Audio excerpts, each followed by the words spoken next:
Good evening, dilders and builders alike.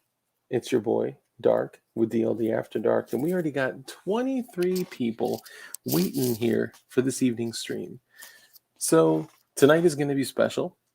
Not only is it going to be special because we're having an excellent guest that you guys are going to love, but this guest has like freaking massive energy and, like it's going to be great. You're going to love him. We're going to talk about skateboards, goon tape, and red lights. And just kidding. Inside joke. But if everyone in chat could do me a favor and type in what you ate for dinner. If you didn't eat dinner, I'm sorry. Type in what you would have liked to have for dinner. What's up, Loki? What's up, brother?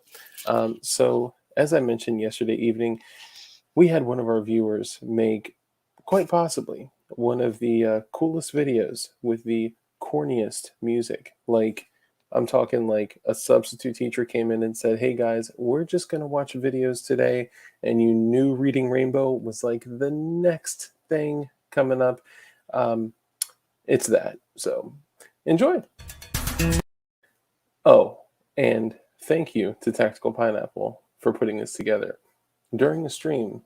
So that means you weren't paying attention while I was talking.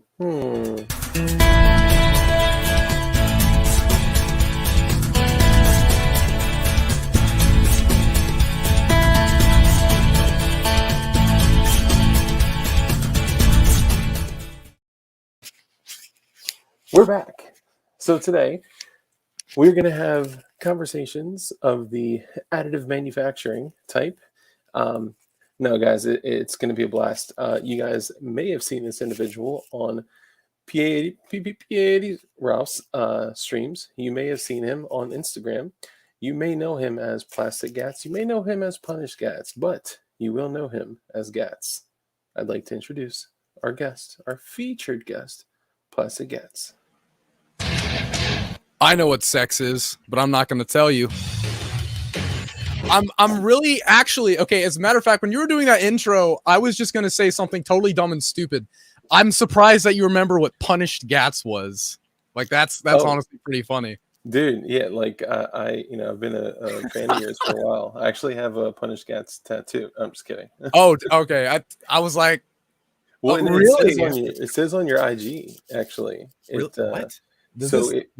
If you go like from the viewer's perspective, if you go on your Instagram, it says your Plastik Gatz, but then below it says Punished Gatz. So it's kind of like oh, it does. That was whenever I shaved. Yeah, because you had the stash, right? Yeah, well, yeah. So what I did was I was growing out my beard. Yeah. And then I have this stupid habit. I have this dumb habit where it's not even a nervous habit. It's just if my hands are free, some people will just like kind of do this, or maybe they'll do this kind of thing. No, I will sit here and I will just pull hair by hair, and it doesn't even hurt. It's just kind of, it's weird to say, but it's like satisfying whenever you feel it. It's like all that tension just snap, and then the hair comes out, and you're like, yems, I must do it again, right? And then it just keeps going and going, and so eventually I got a big old bald spot in here, and I'm like, oh, now I gotta shave it. This sucks because I look like a little 12-year-old baby without a beard.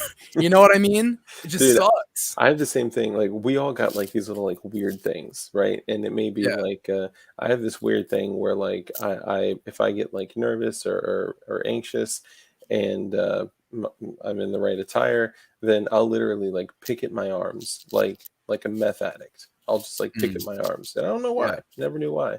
And I didn't even recognize it till I was like in my like late 20s, early 30s, and I'm sitting there like having a stressful conversation with my wife, and she's like, "Yo, what are you doing?" And I'm like sitting there like, "What? Leave me alone." What are you talking about, honey? Can you we need to sell the television for no reason in particular. I'll get it right back in a week. I promise. No, dude, it's like it's crazy. I don't know. We all do weird stuff. I'll tell you one thing. If you guys really want to dive into the weird, okay, and he's potentially watching. And if you are watching, brother, I'm sorry, but I got to bring it up. I get it. Some things they just don't go away. Okay. And by the way, I don't think you can be a 12-year-old baby. Well, and yet You have to- Well, I look like a 12-year-old that looks like a baby. Oh, Okay. So it like scales. It's like baby squared. You know, it's like young squared. Okay, yeah, You yeah. know what I mean? It's like exponential. I can get with that. So there was this kid. We were Yeah. growing up, and he had an odd habit. And when we were in class, literally all day, every day, we noticed that he would be like kind of like like his eyes like this, and he'd Yeah. be like fluttering them and like kind of like picking. And we're all like, "What? What is Was he he pulling his doing?" eyelashes out or something? He was literally like plucking his eyelashes out. Okay. And then when you get real close to him and have a conversation, them joints are like Brazilian waxed. Okay. Oh, oh, Gone. All of them gone. And then to make it even more strange, then I start to kind of watch him while he's doing it. And I'm like, where is he putting him? What is he doing with them? oh no, he was eating them, wasn't he? Yeah. Dude, Yeah. literally plucking, even like when they started to grow back and they were just like a wee little. Sorry, that's my. I have a band-aid. I have an ouchie. You got a little boo-boo. Well, boo boo. Even if they were like just like a tiny little follicle like growing in, he would like pick it up like boink, and they'd be all like red, and his eyes would be all puffy, and so if you remember this, I'm sorry, but he was picking at his eyelashes, and he had like a small little like pile on his desk, and he did something that pissed me off. So I literally walked over to his desk and was like, and I blew all of them away, and he's like, ah, like totally panicking, like he just like literally like lost everything he had in his life. Dude, you see that I don't eat mine, but I will see. I was in baseball, like I said. Yeah, I know. That's what I'm saying. That's what Yeah. I'm saying. Crazy. So it's just weird. And so what I'll do is see. I was in baseball. Like we had this conversation before the stream started, and what I would do is see a lot of people on the team would either like dip or chew or whatever. I just think Yeah. that's gross. But what I did was I would just eat sunflower seeds. So I was always, whenever I was playing baseball, I was always like I was always chewing on something, right? Yeah. And so a lot of people would take the little Gatorade rings or soda rings and they would like chew them and stuff. And I'm just like, that's weird. What? But now here's the thing. I can understand why they do that, because either they were doing what I was doing and they were just used to doing that or something. They were used to chewing on something. Mm-hmm. But what I'll do sometimes is I'll like, let's say that I pull one, I'll just like either rub it on my lips or I'll just start chewing it. I don't eat it. That's weird. I don't know. It's weird because then you just spit it. It's weird. It's very strange. And See, I hate hair that I freaks me out. Hair is like a thing to me, like, and I'm a hairy mofo, like, you know. So you like, got a lot of it. my beard is like it's crazy. Like I'm talking to the point where like if I see a hair on a meal, like I'm done. I could be starving to death, and it's just like if there's like poop on it, I'll just like flick it off and keep eating. But for some reason, man, a hair is like in my head. It's like there's so many more woven throughout this dish, to the point where I will literally go to the barbershop. I'll get a haircut, and I will not eat for hours and hours and hours because I don't. You just don't want any falling off into your. Yeah. Until I shower and get everything off, it just freaks me out, man. Hairs are like, I don't know. See, I'm actually growing my hair out. Dang. See, what's really so what's actually really funny is that I've never actually grown my hair out this long. Because, like I said, in sports you have to keep it, and I'm like 3 years out of high school, so I don't know why I keep saying, "Oh, it's sports." You have to, like, I still play the dang sport. Really? But yeah, well, I'm almost 3 years out of high school. That's crazy. That's crazy though, because I still keep thinking that it was a couple of months ago. No, dude, I've been out that hoe for like 2 years almost. I'm a junior in college. It's crazy. What, bro? Yeah. I thought you were like way older. Yeah, I know. That's what P80 Ralph said. He was like, because I was telling him, I said like printing pistols is the only way that I can get them, right? Because it's legal to own them at 18, but you have to be 21 to buy them, which is strange because I don't know. It's just a whole thing. And then he goes, "Wait, you're not like 21?" And I'm like, "No." And he's like, How old are you? And I'm like, bro, I'm 20. Dude, It's weird. I never would have guessed that ever. That's nuts. That's awesome though, Yeah. man. That you're doing what you're doing at your age, man. No matter what, keep your channel, keep your everything. Like never delete or move on or like that shit will grow to be so big. But just really quickly, a couple things. I want to say hey to everybody in chat. Sport Brand, Too Many Choices, Jeff Cron, Photon. I like it. Dirt McGirt, Gert Chop, Thirsty Colt says, who this sexy mofo? Plastic? Like me sex doll? I believe so. Thirsty Colt is our resident foot lover. So careful with that one. All right. P38, what up? The GD Bacon, Take America Back, what up? Opie. Agorizer, Scott, Tactical Pineapple, Corn Pop. He was a bad dude. And who else we got? Love Me Chanix. What up? We had Loki up in here. Kimball. What's up, Kimball? Brother Kimball. Hoping that you guys all put in what you guys had for dinner. I would love to hear it. That's really important to me, and I'm asking for no other reason to talk about dinner, puppy dogs, rainbows, kittens. I think we know what your friend had for dinner. Mm-hmm. Trying to have a little bit of a salty clam. Yeah. And Flying Rich, what's up, brother? So Plastik Gatz, tell everyone a little bit about yourself and who you are and what you do. Well, I'm glad that you asked because I love to talk. I know that you've gotten a whole earful and a half of this, but if I'm given a chance to talk, oh yeah, I'm gonna take it. So Yeah, man. So basically, if it wasn't obvious, I print things. I print a lot of things. I print guns, and what's funny is that I share that with a lot more people, and because it's always funny because they get the same expression. It's usually somebody that I haven't seen for a long time, and I'll go, "Hey, how are you doing?" And they go, "Hey, are you doing? Are you good?" I go, "Yeah, I print guns now." They're like, so, and they go, "What?" And I go, "Yeah," and then I just whip out videos of me doing that. But I'm not that. I may be an idiot, but I'm not that big an idiot. I don't print any illegal things because I'm not brave enough. But like straight up, I am not brave enough to do that because I don't have dogs. I have a cat and I love that thing to death. I love her. Yeah, you can't donate the cat to the ATF. Yeah, but no, my neighbors have dogs, so I'm not brave enough to risk them just for a couple seconds of a video. But what else? I have a YouTube channel where me and my friend he's agreed to be behind the camera just because he thinks that it would put his job at risk, which I can respect that.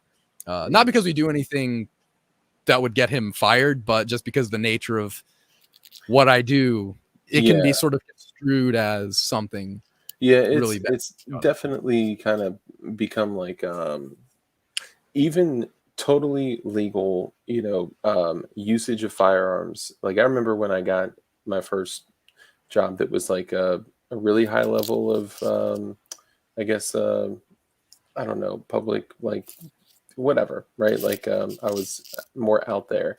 I went through all social media and deleted like shit with like me holding a beer and like shooting guns, and because it's such a polarizing topic, like people are crazy. Now, I look at things a little bit differently. I'm a little more of a rebel, but I feel you, and I feel feel your buddy. And see, a lot of the times, I think not to get too political too quickly. You know what I mean? I think it is to, like, the media is just taking it. Oh, these people, these these criminals, 3D print ghost guns, spooky, scary ghost guns that shoot other people. And it's like, bro, can I not just do it and just like it as a hobby without having a political opinion? Can I just not do that? They're untraceable. They're untraceable because we all know that the tracing of firearms stops crimes from happening. If you have a serial number on your gun, it's literally physically impossible for it to commit a crime. Trigger doesn't like work. Honestly, it actually is. Yep. It becomes a prop gun. Yeah. Yeah, just like Alec Baldwin's. Yeah. Oh, that's great. Yeah, no. I have printed a whole bunch of stuff. Videos have kind of been a little slow to pump out because I got to work around my schedule and my cameraman's schedule because, I mean, he's working a full-time job. But I'm I'm just working part-time at the college. But here's the thing. We do have some bangers lined up. We got some pretty good bangers lined up, and some pretty interesting topics covering more something that you would probably maybe see on Odyssey and not YouTube, because YouTube probably wouldn't appreciate us putting that sort of content. Oh, dude, it's great. If you want to drop anything here when the time is right, they don't like my channel very much at all.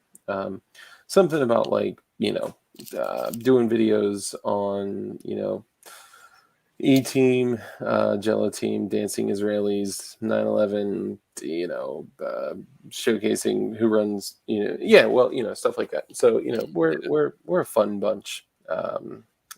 Take America Back said, Oy vey. Gatz diss track next. Oh, is it me giving a diss track, or is it someone doing a diss track on me? Because if someone's doing a diss track on me, they got a lot of ammo, man. So they better not miss. I expect me to just be absolutely obliterated. Dude, isn't this like one of the coolest usernames ever? Come out in PLA, yeah. Dude, it's so witty, so creative. I love that. That's pretty cool. And on his Instagram, below it says "Come out and PETG was taken." Hey, Photon's here. Photon. Yeah, Photon. He's one of the boys. He's one of the boys. Nice. Hey, Side Charger Gang, let's go, baby. We repping the shirt.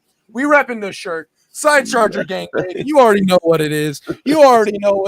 Oh, Side Charger Gang, baby. Hit him with a Side Charger Gang. Side Charger salute. Now, is that an AK reference or a side charging AR reference? Just Side Charger, man. Any side charger. Any side charger. Shoot, you can have a side. I've seen a side charging Glock before, just today, recently. Yeah. And so, it could be a side charging AR or a side charging AK, side charging a Glock. It doesn't matter, Side charger. What does it mean to be part of Side Charger Gang? Well, it charges on the side. Apparently, it means you got to have two right hands. So I wasn't going to bring that up. But Ralph, you can't slip anything past Ralph. No, you can't. And you were like, "Yeah, I got these stickers," for like 2 seconds, and he was like, "Dude's sharp, dude's quick." I'll give him that. Yeah, and you happen to be left-handed. I mean, oh yeah, that's the worst part. That's the funniest shit. You can't. No, like you can't. No, man. It was funny though. It was funny because I didn't even notice that. Until he sent me the shirt, because I was talking to American Nostalgic, because he's the dude that sent me the shirt.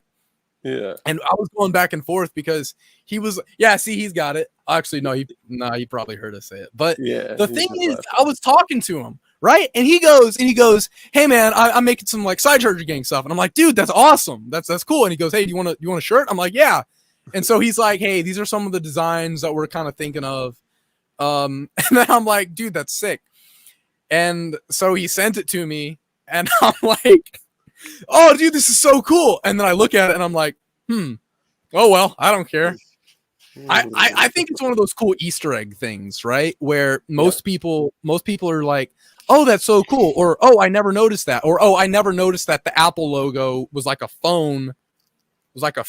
Inside of the bite taken out of it. Did you know that? The original Apple logo had the apple, and then the bite that was taken out of it, that was the top part of a handset phone. Yeah, no, for real. I'm just kidding. That's magpul.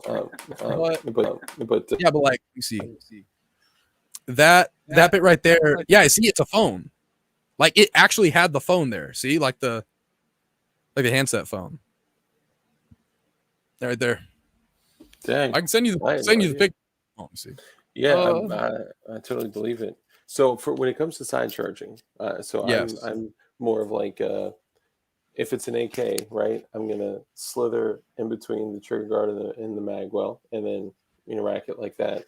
My boy, who, if you guys have seen the episodes of like the vault, right, the gun vault, it's a huge like gun vault. It's got like a $20,000 Liberty Safe door. It's like literally like all stone concrete rebar, and it's crazy. It's awesome.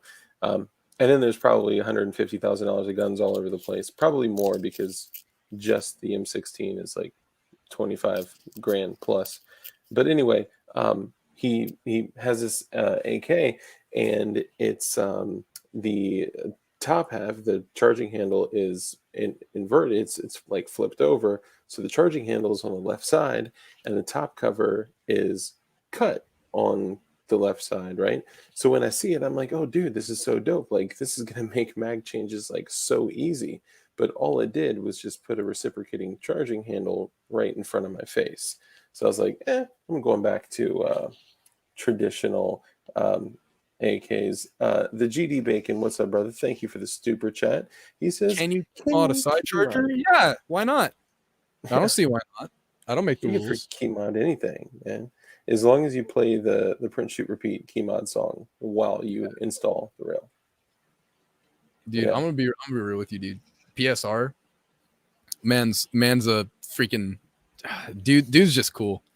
He's a cool dude. I was on P80 Ralph's stream with him, and we had a couple of interactions. Like, I'd ask him for help on like a certain build that I was doing. He's like, oh yeah, hey, try this, and I'm like, okay, cool. He follows you, by the way. Dude, yeah, that was crazy. I hate that I'm sounding like a fanboy right here, but dude, I don't know. And dude, and I even had him on my show, and I was like, what? When you get a minute, sorry, real quick. When you get a minute, it's like a 3.5 hour episode with me, print, shoot, repeat, P.D. Ralph, and Mr. Snow. So it starts out, and it's like, I don't know, 45 minutes or an hour of me and print, shoot, repeat. And then he did his face reveal. And I'm just kidding. But no, then after about an hour or so, I had P.D. Ralph and Mr. Snow come in, and we got into such deep conversations, like about the shit that he's done in like the past, like videography, and like him being out in you need to watch it, like traveling the world with fucking like celebrities and like doing videography projects and shit. Like it's nuts, dude. I never like his production quality is crazy. And I've seen also, you got the comment title still on there. Oh yeah, there you go. But dude, his production quality is crazy. And I look, as a creator, because the Plastik Gatz channel wasn't my very first YouTube channel that I ever did. I also did like my own personal one that I would just post gaming clips to and stuff like that. And even then, editing a video takes so long. Oh my god, it's crazy. And I just do simple stuff. I just do cuts and put in music. Dude, PSR goes crazy with his. He does like zooms, trackings, color correction. Look, I probably need to start doing color correction, but I mean, even my friend's camera, that I think it was the Glock 19 video that we did. That video was crazy HD. And I'm just like, I want to do more of that. All my other ones were just on my phone. This one right here. I'm just like, that's crazy. Like it's insane the amount of effort that he puts into it. Oh my god, it's nuts. And like when he walked through like all the editing, and he kind of discussed some of this on the stream, and he's done so on other streams too. But even to like edit, you know how when he like fires a shot and you see the slide reciprocate and the camera the tracking, like the amount of effort that goes into like just that 1 second is crazy. And I do love though, and I love this, the fact that for his music he's using Fruity Loops, which is like the super like bottom of the freaking barrel. Like it is one step above the free GarageBand that comes on your phone. Like it's nuts, and I love that because he's making straight fire with it, dude. Straight fire. So what kind of you mentioned some new fire coming out in the future. What kind of can you drop like any little smidge of a hint or anything? Yeah. So I mentioned that me and my boy Photon, we were working on something, though. I don't think that's not like super secret though. That's just sort of I at least want to be the first one to mainstream it, to make it like that. But the first one, what we're doing, so PSR, he beat me to it. He beat me to the video, that U-bar video he was going to do. And I'm not like mad, because I'm like, you know, he didn't steal the idea from me, and you can't really steal an idea as simple as putting, because that's what I was gonna do. I was gonna go out and buy a force reset trigger and drop it in like a Hoffman frame or Oh something like man, that, just to just see what would work. But dude, PSI, you beat me to it. You beat me to it. I was just about to buy it the day that it drops. And I'm like, shoot. dang. You know? I guess in a way, it's kind of good you didn't purchase it because now they're illegal machine guns. Well, that's sort of, I don't know. Reno May, he posted a video talking about some stuff got thrown out or in terms of court cases, but I'm not a big legal guy. Believe it or not, I actually hate politics. So I hate politics. But I'd love talking about it. So I completely agree. I think politics, I think every politician is dirty. Yep. I think politics are a game to divide the country and to make sure that we continue hating each other so we don't band together to hate the government. And that's why there's all this right and left and red and blue and this and that. Then all these subcategories of people and, you know. Yeah. And so right now, see, they're not illegal. Everybody's just kind of scared that, you know, they're going to get raided or all that stuff, which is, to be fair, the ATF does have a long history of raiding people, breaking into their house at night, shooting them in their bed. Duncan Limp. But, you know, but I mean, for legal things. For red flag, for your safety, for our safety, for their safety, because they can't own 60-round magazines if they're dead. They can't own these assault clips if they have their brains splattered all over their bed sheets. But I digress. So Colors, Ferret Gang, Side Charger Gang. Oh, thanks, Al. Man's Al Gorhans is based. Ferret Gang also. Yep, Ferret Gang represent. Love that. And do you actually like have ferrets? Oh, I don't have any ferrets, but my friend Ferret does. Oh, okay. Well, that makes sense. Yeah. So anyways, so I can't, I'm not mad at PSR. I don't have any reason to be mad at him, and I wouldn't even be mad, but it's just sort of like, well, no. Mm-hmm. It's like, I was going to do that, but he beat me to it. It happens all the time. That was a fire video though. But I was gonna try to do something like that, but in a different thing. So what the next video that me and my friend were talking about this right as soon as we got off work. So basically we're just gonna torture test just the heck out of a U-bar lower, and nice. I'm trying to get in contact with. And here's the thing: yes, Bear Creek Arsenal. Say what you will about Bear Creek, I don't care. That Bear Creek Arsenal is what helped start Side Charger Gang in the first place. So whatever. And everybody loves to hate on Side Charger. No, yes, everybody loves to hate on Side Charger Gang too. But everybody loves to hate on Bear Creek and Anderson just because, I don't know, I guess they have buyer's remorse for their Knight's armament or whatever. Like they spent a couple $1,000 on this Gucci rifle. It's like, bro, I printed a lower and spent less than $300 for this gun that still pings targets at like 100 yards. Cry about it. Yeah. I'm not saying they're just good. I'm not crying just as good because I know they're not just as good. I'm saying they're not as bad. Everybody's saying just good, not as bad as you say they are, right? And I'm not going to claim that they're like top shelf bougie stuff because they're not bougie. They're good. They're not bad. They're very good quality, or at least for what I'm used to. But well, I mean, it's only going to develop. It's only going to get better. So it can only going to improve. Yeah. Right. And I mean, honestly, when you're looking at like, let's say like printing aside just for a second, like, the actual lowers, almost every single company, like, you know, mainstream company, is basically the same, you know, spec when it comes to traditional 7075, you know, anodized aluminum lowers.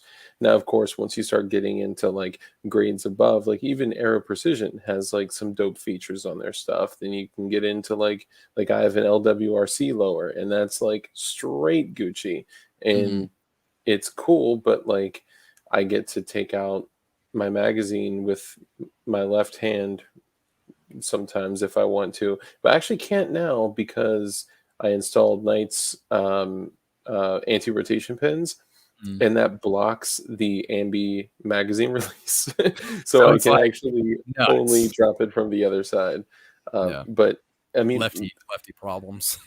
Yeah, I know, right? God, I am a righty. I just there's just something that's satisfying about stripping a magazine out as Yeah, opposed to, definitely, you know, definitely. but I do like the flick. I do the flick too. You know, I'll flick a empty mag off real quick. But what I was meaning to say is that, like, whether it's an Anderson or Bear Creek or PSA or, you know, whatever the fuck, like, it's going to run, right? The lower is not where the majority of the you know, pressure is being pushed to. So as long as, you know, the shit's put together right, the shit's gonna run. Yes, you could have nicer, more Gucci shit, but I could run a Bear Creek. I got PSA shit all up in my safe. Yeah. You know what's up, John And see, Crow? so what we're gonna do basically is I already have the U bar. I already have the lower printed. I can't show it because it's not stripped, right? And I don't wanna have YouTube kind of do its thing to you. Yeah, So, yeah. You know yeah, how they do. yeah. But it's so all I need to do is just order the buffer tube and the end plate and stuff. I don't even need to order that. I could just take that off of the side charging pistol that I made, but I really don't want to take the 5 minutes it would take to do that. Oh yeah. Plus, Yeah, it's always better to have other more assembled functioning, stuff. more functional Yeah, stuff. yeah. So, Um, so you know what we're what? gonna try to. Really, I'm sorry. What? Go ahead. I was just gonna say really quickly. We'll see if before the end of the stream we could get some of our viewers, because our glowies here, and the dilders and the builders amongst us. I almost guarantee you. Among what? Among Sigloids. among what? So we have this little joke here where the blue Kim light is our logo, right? And it was DLD, and it's a long story, but it's basically a play on "We're All Feds," right? Because there was like accusations of, like, you know, you're a Fed and you're a Fed and CRS is a Fed who's currently charged with 8 felonies and went to jail. But anyway, you know, everyone's a Fed. So basically, it's like we call each other glowies because it's like Hmm. everyone on the internet is a Fed. Just consider everyone a Fed. Trust Um, no one. yes, that's. I could have just said that, but what I was going to say is before the end of the stream, we will see if anyone is willing to step up and donate a buffer tube and a end plate for your AR build. Ooh. Wow, thank you. I think we could do it. We'll see. We'll see. Well, actually, talking about donations, I was gonna. Yeah, we are all feds. Sorry, Mhm. guys. Yeah, see, I no, like straight up. I work in the same office as that guy. He's the cubicle next to me. Come out in PLA, dude. Honestly, dude, you can't keep stealing my sticky notes, bro. I'm not playing with you, bro. You can't keep doing that. It's not cool. And the pens, yep. Yeah, I and got then, my bro, my training day badge, you know, underneath. Just there kidding. you go. Yeah, but so what we were gonna do? Oh yeah, never mind. Okay, I'm having a smooth brain moment right now. I kind of forgot what I was gonna say, and then I remembered in the midst of me saying something else, which wasn't what I was gonna say. So here's what I'm gonna say. So speaking of donation and stuff, I actually did start a subscribe star, but I haven't started pitching it yet because I'm just like, well, I want to be able to release content to subscribers that actually do that. And I don't know. I don't know if it's this sort of stigma where it's sort of, oh, you opened up a Patreon, you opened up a subscribe star. What are you Yeah, shilling for money? It's like, yeah, no, I guess not. But this is like an internal monologue. So on one side, I'm like, hey, you freaking shill. You just want to steal money from your audience and use it for stuff that's going to take a while to make a video. And I go, yeah, if they want to support the channel, then they can, but they don't have to if they don't want to. And I'll make videos for the subscribers and stuff. And it's only like the default was $5, and I'm just like, 3 munners. dude, I literally did the same thing. 3 doubloons. For 3 doubloons a month, you can help supply this. 3 doll hairs, Three dude. dollars. I mean, I had the same kind of issues because it's like I actually dislike money a lot. The idea of money, what money does to people, what money has done to me in the past, and But at the same time, we also have to like look at the like actual world that we live in too, right? And, Money makes the world go round. yeah, and Yeah, it's a sad truth. yeah. But I just like asked the viewers, like, yo, I'm thinking of doing the membership thing, and like I'm really bad at doing stuff like sending stuff out or like scheduling things or doing members only stuff, but like I may be doing some stuff and maybe some benefits. But if you want to support the channel, I'll have channel membership, because they were like, yeah, do it. Like, some of us want it. So I was like, all right, cool, I'll do it. And a handful of people do it. I think I started at $2.99 for the first level. Fuck, I don't even remember. It was like $2.99 for the first level, and then like, I don't know, $5-8 something like that for the second, and then like 1,000 for the. I'm just kidding. Then like I don't know. That's like for the ultra. That's the you get the feet pics every single month. Tier. Yes, that is for the slobbin. I'm just kidding. Yeah, I mean it's That's like the sloppy toppy tier. yeah, sloppy toppy. Honestly, I'm changing my tier names now. I want you to know. So all right. So here's the thing, right? So the $1 subscribers, those are gonna be the plinksters or the plinkers. The $3 tier, that's gonna be the gatlings, right? And the $10 tier, that's gonna be the sloppy toppy tier. Dude, that's don't get any benefits. You just get the bragging rights of saying that you it's a title thing. It's like you like, have the sloppy toppy title. I don't know. Yeah, it's kind of like, hey, this year we're giving you a promotion, but we're not giving you a raise. That kind of thing. But honestly, like most people just want to support the channel. You know, that dark OnlyFans. Yeah, I got my OnlyFans where I cook with nothing but an apron on. Yes, sloppy toppies are the ballers. Well, luckily, I just updated my membership to the top tier being sloppy toppy. I'm just kidding. Nice. You're the first. You're the first one. It's all you, man. I do that actually, just like sort of as a joke, but $10 sloppy. No. Have you seen? It was either like a Wendy's or a White Castle thing, and you know how they'll change the letters out every so often, right? There was I think it was supposed to say 99-cent sloppy joes, but they had put 99-cent sloppy, and they just no, of course it was probably the dude taking the picture was the guy changing the signs out, but it was like, hey yo, 99-cent sloppy. That's it. Bro, turn the car around. These are way more expensive where I'm from. Oh yeah, dude, sloppy is so much. Not that I would know, of course. Yeah, right. I mean, yeah. White Castle, yes. It was White Castle. That's what it was. It was White Castle. Actually, let me Google 99. I'm not going to Google that. Actually, now that I think about it. Yeah, be careful later. Screw it. I'll control shift new or control shift N private tab. Oh wait, no, control shift P.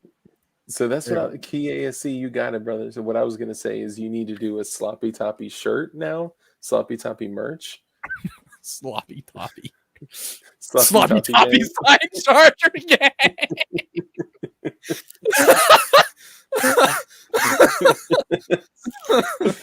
Oh man, love that's that. Great. Sloppy toppy, 99-cent slop. It was White Castle. Yeah, it was White Castle. Oh, that's awesome. What's up, Ting Ting? What's up, Sporty? Sport Brain. Sloppy. They can cost upwards of a new Coach bag. It's rare. It's rough out here. Hey, the Angry Sarge. What's up, brother? Angry Sarge. It's funny that you came in here. I just moved it, of course, behind my laptop. Jiminy crickets. Hold up. Hashtag sloppy toppy side. I want to see it trending on Twitter tonight. Sloppy toppy side charger gang. Let's go. We have to say gang gang. Yeah. Right? What? Sloppy toppy side charger gang gang. I'm just kidding. It's a stupid thing where like people say like they go gang gang instead of saying blood gang, they say blood gang gang. It's I never really caught on. And to be completely okay. Some people will tell you. Some people will claim to be the founder of Side Charger Gang. Let me show you that is not true. You're looking at him, bub. You're looking at him, bub. Because I don't know if the person that I'm talking about is watching this. I don't know. I feel really bad. But so would you like to know how the Side Charger Gang would you like to know the Side Charger Gang origin story? I would like to know as many origin stories as possible, mostly because I'm a man of curiosity. But just quickly before you begin, I want to give a shout out because, it's about that time, guys. And, I typically don't drink coffee. But when I do, I'm just kidding. Angry Sergeant, thank you so much for shooting me this mug. Well, not shooting it. Like, actually, Plastik, Gatz, and I had an interesting thing about shooting stuff to each other, which we'll probably hit on tonight. Yeah. Did you ever get that, by the way? It's still showing the GPS coordinates. It's still it's still in transit. It probably got shot over McAllister. Oh man, yeah. It could have just completely disintegrated. It may have. Vultures could have got it. I don't know. That's true. But I just wanted to say, man, Angry Sarge, thank you so much. He even put, hold on, where's the light ski? DLD Dark on it. HCM holsters, guys. If you guys are looking for some dope holsters, these things. I don't know why I edited S. That's fine to say.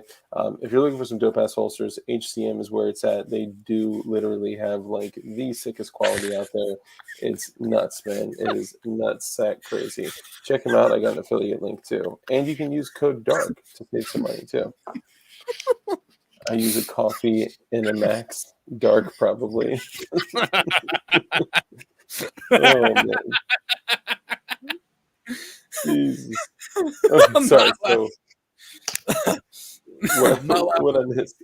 You. So, who was it? Too Many Choices just said, all I'm saying is, I don't want to know the sloppy toppy gang secret handshake. Oh, Too Many Choices. He's the best.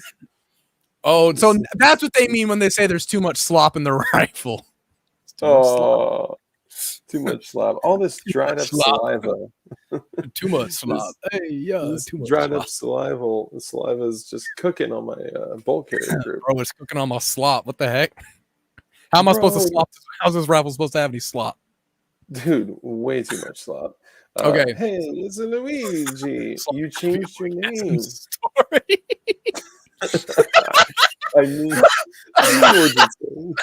I like to imagine that it's the dude in the profile picture asking. He's like, "Hey, tell us the slappy tappy origin story." My bad. It's slip of the car. The tongue. My bad. Yeah. So the orgy story. So the orgy story of the Side Charger Gang. So it was, I want to say, like August or something of 2021. Somewhere in the middle of the year, I was in the Ferret Pass. I was in the Ferret Pass Discord server because I'll go there sometimes in voice chat. I usually just lurk there. But what I did was I saw that AG Cast was in the voice chat. And this was back when I had maybe 100-ish, maybe 200 something subscribers. And I was like, you know what? I'll go talk to him, whatever. He seems like a pretty cool dude. Because I'd watched his videos. I just never talked to him. And so so on Twitter, basically sort of the smaller, we had formed our own little cliques, right? So the smaller, I say smaller, all the smaller accounts would sort of just kind of magnetize to each other and they'd form their own little like groups. So when somebody posted, all those people would like that post.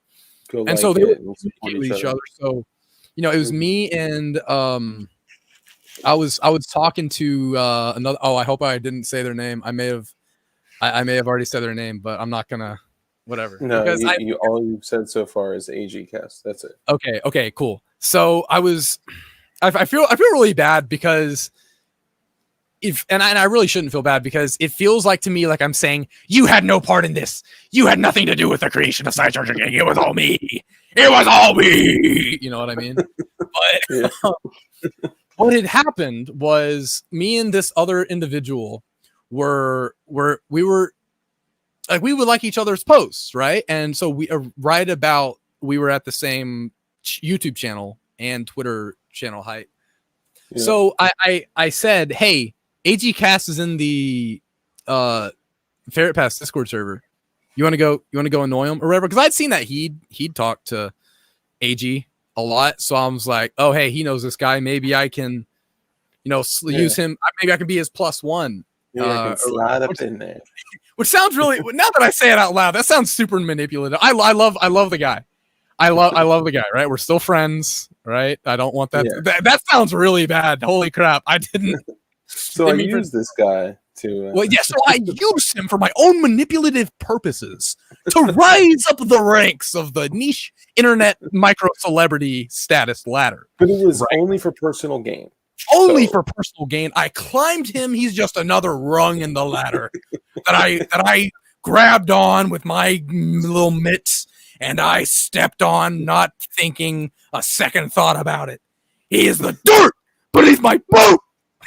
Probably stop yelling. Jeez. But he's really cool. He's really cool. He's got his own thing going on. We're still friends. And so I'm trying to say this so that the dude because he may watch this. I don't know. But anyway, so I'm talking to the guy. I say, hey, AG is in the Ferret Pass server. You want to go like mess with him or whatever? So he says, yeah, sure. So we hop in there and we're just like, goofing around. We're goofing, we're gaffing, we're being little pranksters, we're being little troublemakers, we're being little jesters, we're being little, goofsters, gaffsters. And then we start talking about all the builds that we're doing. And I think right around this time, I think AG was doing his Firebolt thing or whatever. Mm-hmm. Yes, the wreckage of broken humans in my wake. You will be nothing but the ground that I walk on. The earth will tremble before my presence. God, man! I wish I could. What happened? Oh yeah, I'm gonna be real with you, bro. I don't know if the housemates are gonna be too happy about that. But anyways, well, they're probably not gonna come knock on the door. I'll tell you that. Like he's screaming again. Oh, he's having one of his psychotic episodes again. I don't know if he's screaming at a 3D printer or if he's on a stream. Yeah. But so while I'm talking to AG, right, we're going over stuff. Hey, what are you doing? Oh, I'm just doing this. Oh, you're doing the mod 9. That's cool. I'm doing this thing. So I'm not gonna pull it out. But and so that was a side charger video that I was working on, the pistol that I made.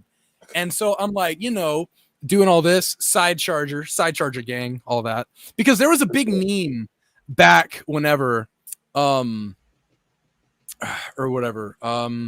It was imagine unironically enjoying A&W root beer. This post was made by Barks Gang or whatever. It's like stupid stuff like that. Like you would add gang to something like that. And I don't remember what it was. I remember that's how I don't remember what exactly was said, but that's sort of how it was brought up. So it was sort of like this stupid, like, yeah, imagine charging from the rear. This post was made by Side Charger Gang or something like that. And then the person who I was talking to, shut up, Photon. You freaking goober. You mean you don't lubricate your BCG with quick sloppy? Well, I mean, see, we like to call that a tactical sloppy. It's like whenever you give your forward assist a couple of taps. You know what I mean? Yeah. Before you charge give it too many taps. Yeah, before you give your final hurrah into battle. But you got to get it all the way down there, though. You can't got to get it nice and wet, or else everything just won't slip and slide the right way. But by the way, I just want to point out a moment ago you did say I don't want, or I won't pull out or something like that. Oh no, I won't pull out. Yeah. I'm gonna guess that wasn't your first time saying it, but what I'll do is I'll go back, I'll clip that, and then I'll share that, on social media. Sniper Button Gang. I think I know who that is. I think I know who Joe Morris. Button Gang. I think I know who that is. Joe Morris is cool as shit. He's been one of our people here for probably over a year or something like that. So anyways, me and the dude are talking, and then it's just like, bro, imagine charging from the rear, side charger, #side charger gang or whatever. And then he goes, oh, hey, I'm working on a side charger too. And I'm like, oh, really? And he goes, yeah. And his turned out really cool too. But that I would like, for the record, I was the first person to utter side charger gang. I was the first to do it. Okay. The dude's nice. The dude is a very well, I mean, check his Twitter feed, you probably wouldn't believe it. But he's got a thing. Well, this actually no, what I'm about to say may just like outs him. Oh, it's good. I think I know what you're saying. Does it start with 3 letters? No. Okay. But he's got a thing for crazy chicks. But that's all I'll say. That's all I'll say. But like I don't know. Like it was Photon. Everybody in the comments, I want this man, Mr. Electric, kill this man and have his bones shattered immediately. Have you ever seen those memes where it's like, Mr. Electric? Do what? No. Hold on, I'll send you one. Mr. Electric, kill this rat bastard and have him boiling in for all eternity. Hold on. Where was it? Mr. Who is Mr. Electric? Did you? Oh my god! Did you never watch Mr. Electric? Kill him!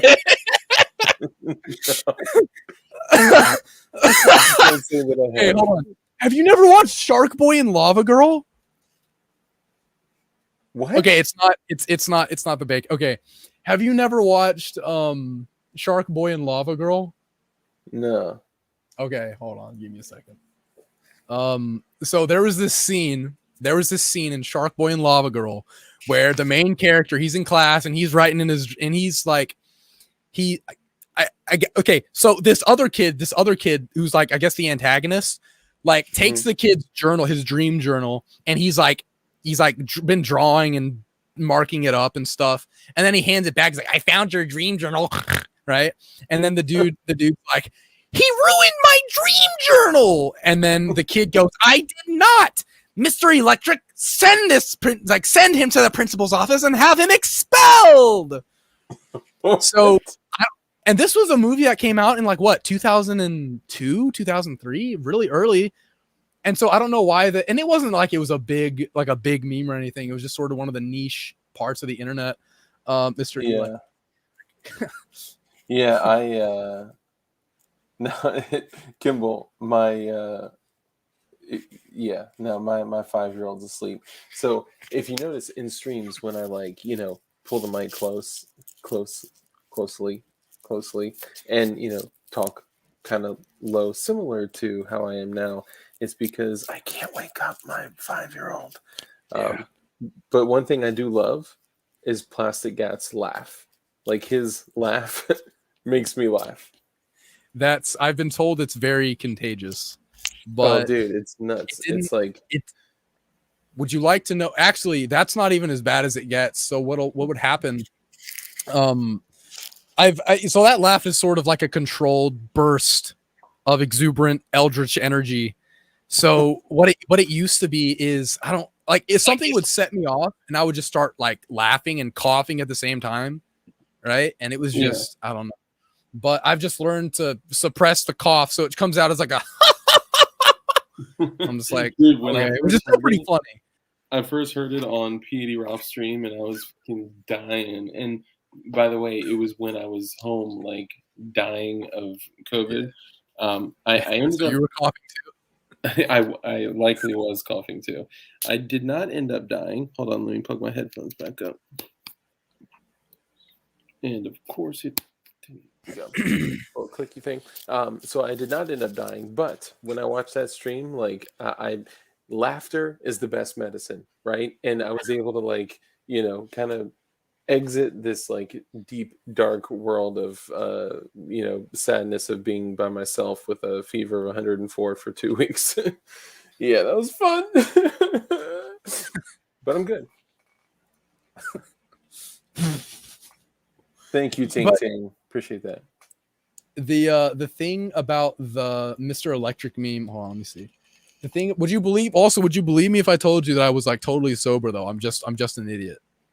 Probably not. Okay. Yeah. No, most people don't. But here's the thing. Where is it? You don't enjoy substances at all? I So, mean, that could be anyways, crayons, you know. well, I'm not a Marine. crayons, I'm not a Yeah. Marine. So. you know. I mean, I eat. Sir, yes, sir. Oorah.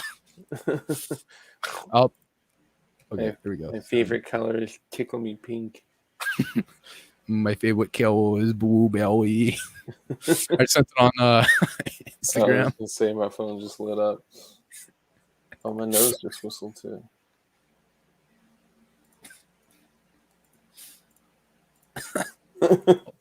What? There's also Kill them. there's also this one, and I don't know if some of these are family friendly or this one's hilarious. This is the first one that I saw. Let me see. But, God damn. kill him now and have this rat bastard disemboweled in front of his. Yeah, there it is. In front of his family. Bro, that is so hardcore. Now, if I knew the context, it would likely be funnier. We actually have in our Discord a whole channel that is geared towards memes, and it's called the Make a Meme Foundation. And originally it was called that because we, are believers in memetic warfare and no dry snitching. He didn't.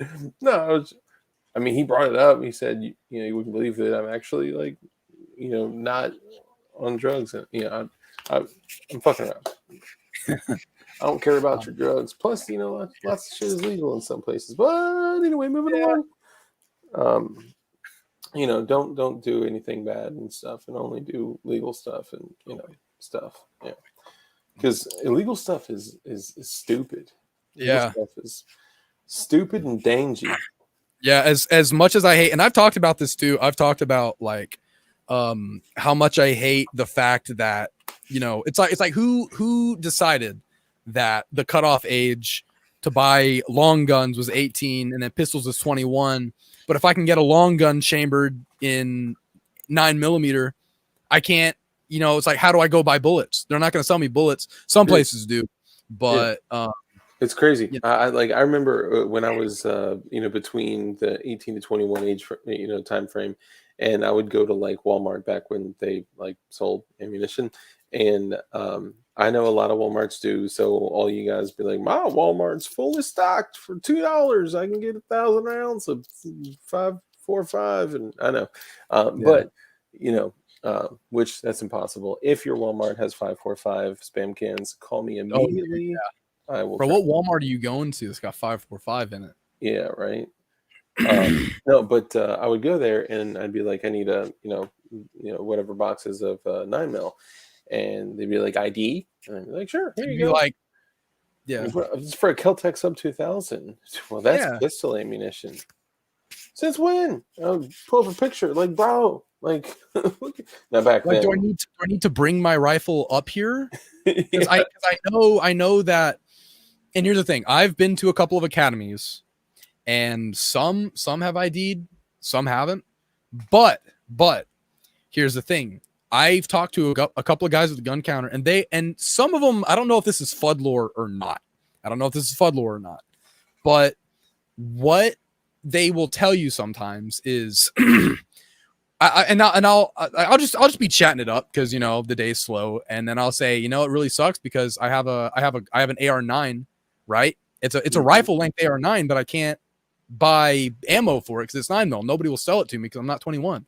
And they go, and some of them said, well, if you tell them it's for a rifle, then they will. And I'm like, I'm not sure that Derek, age 17, working at Academy on minimum wage, will know that, or he'll probably think I'm just BSing him.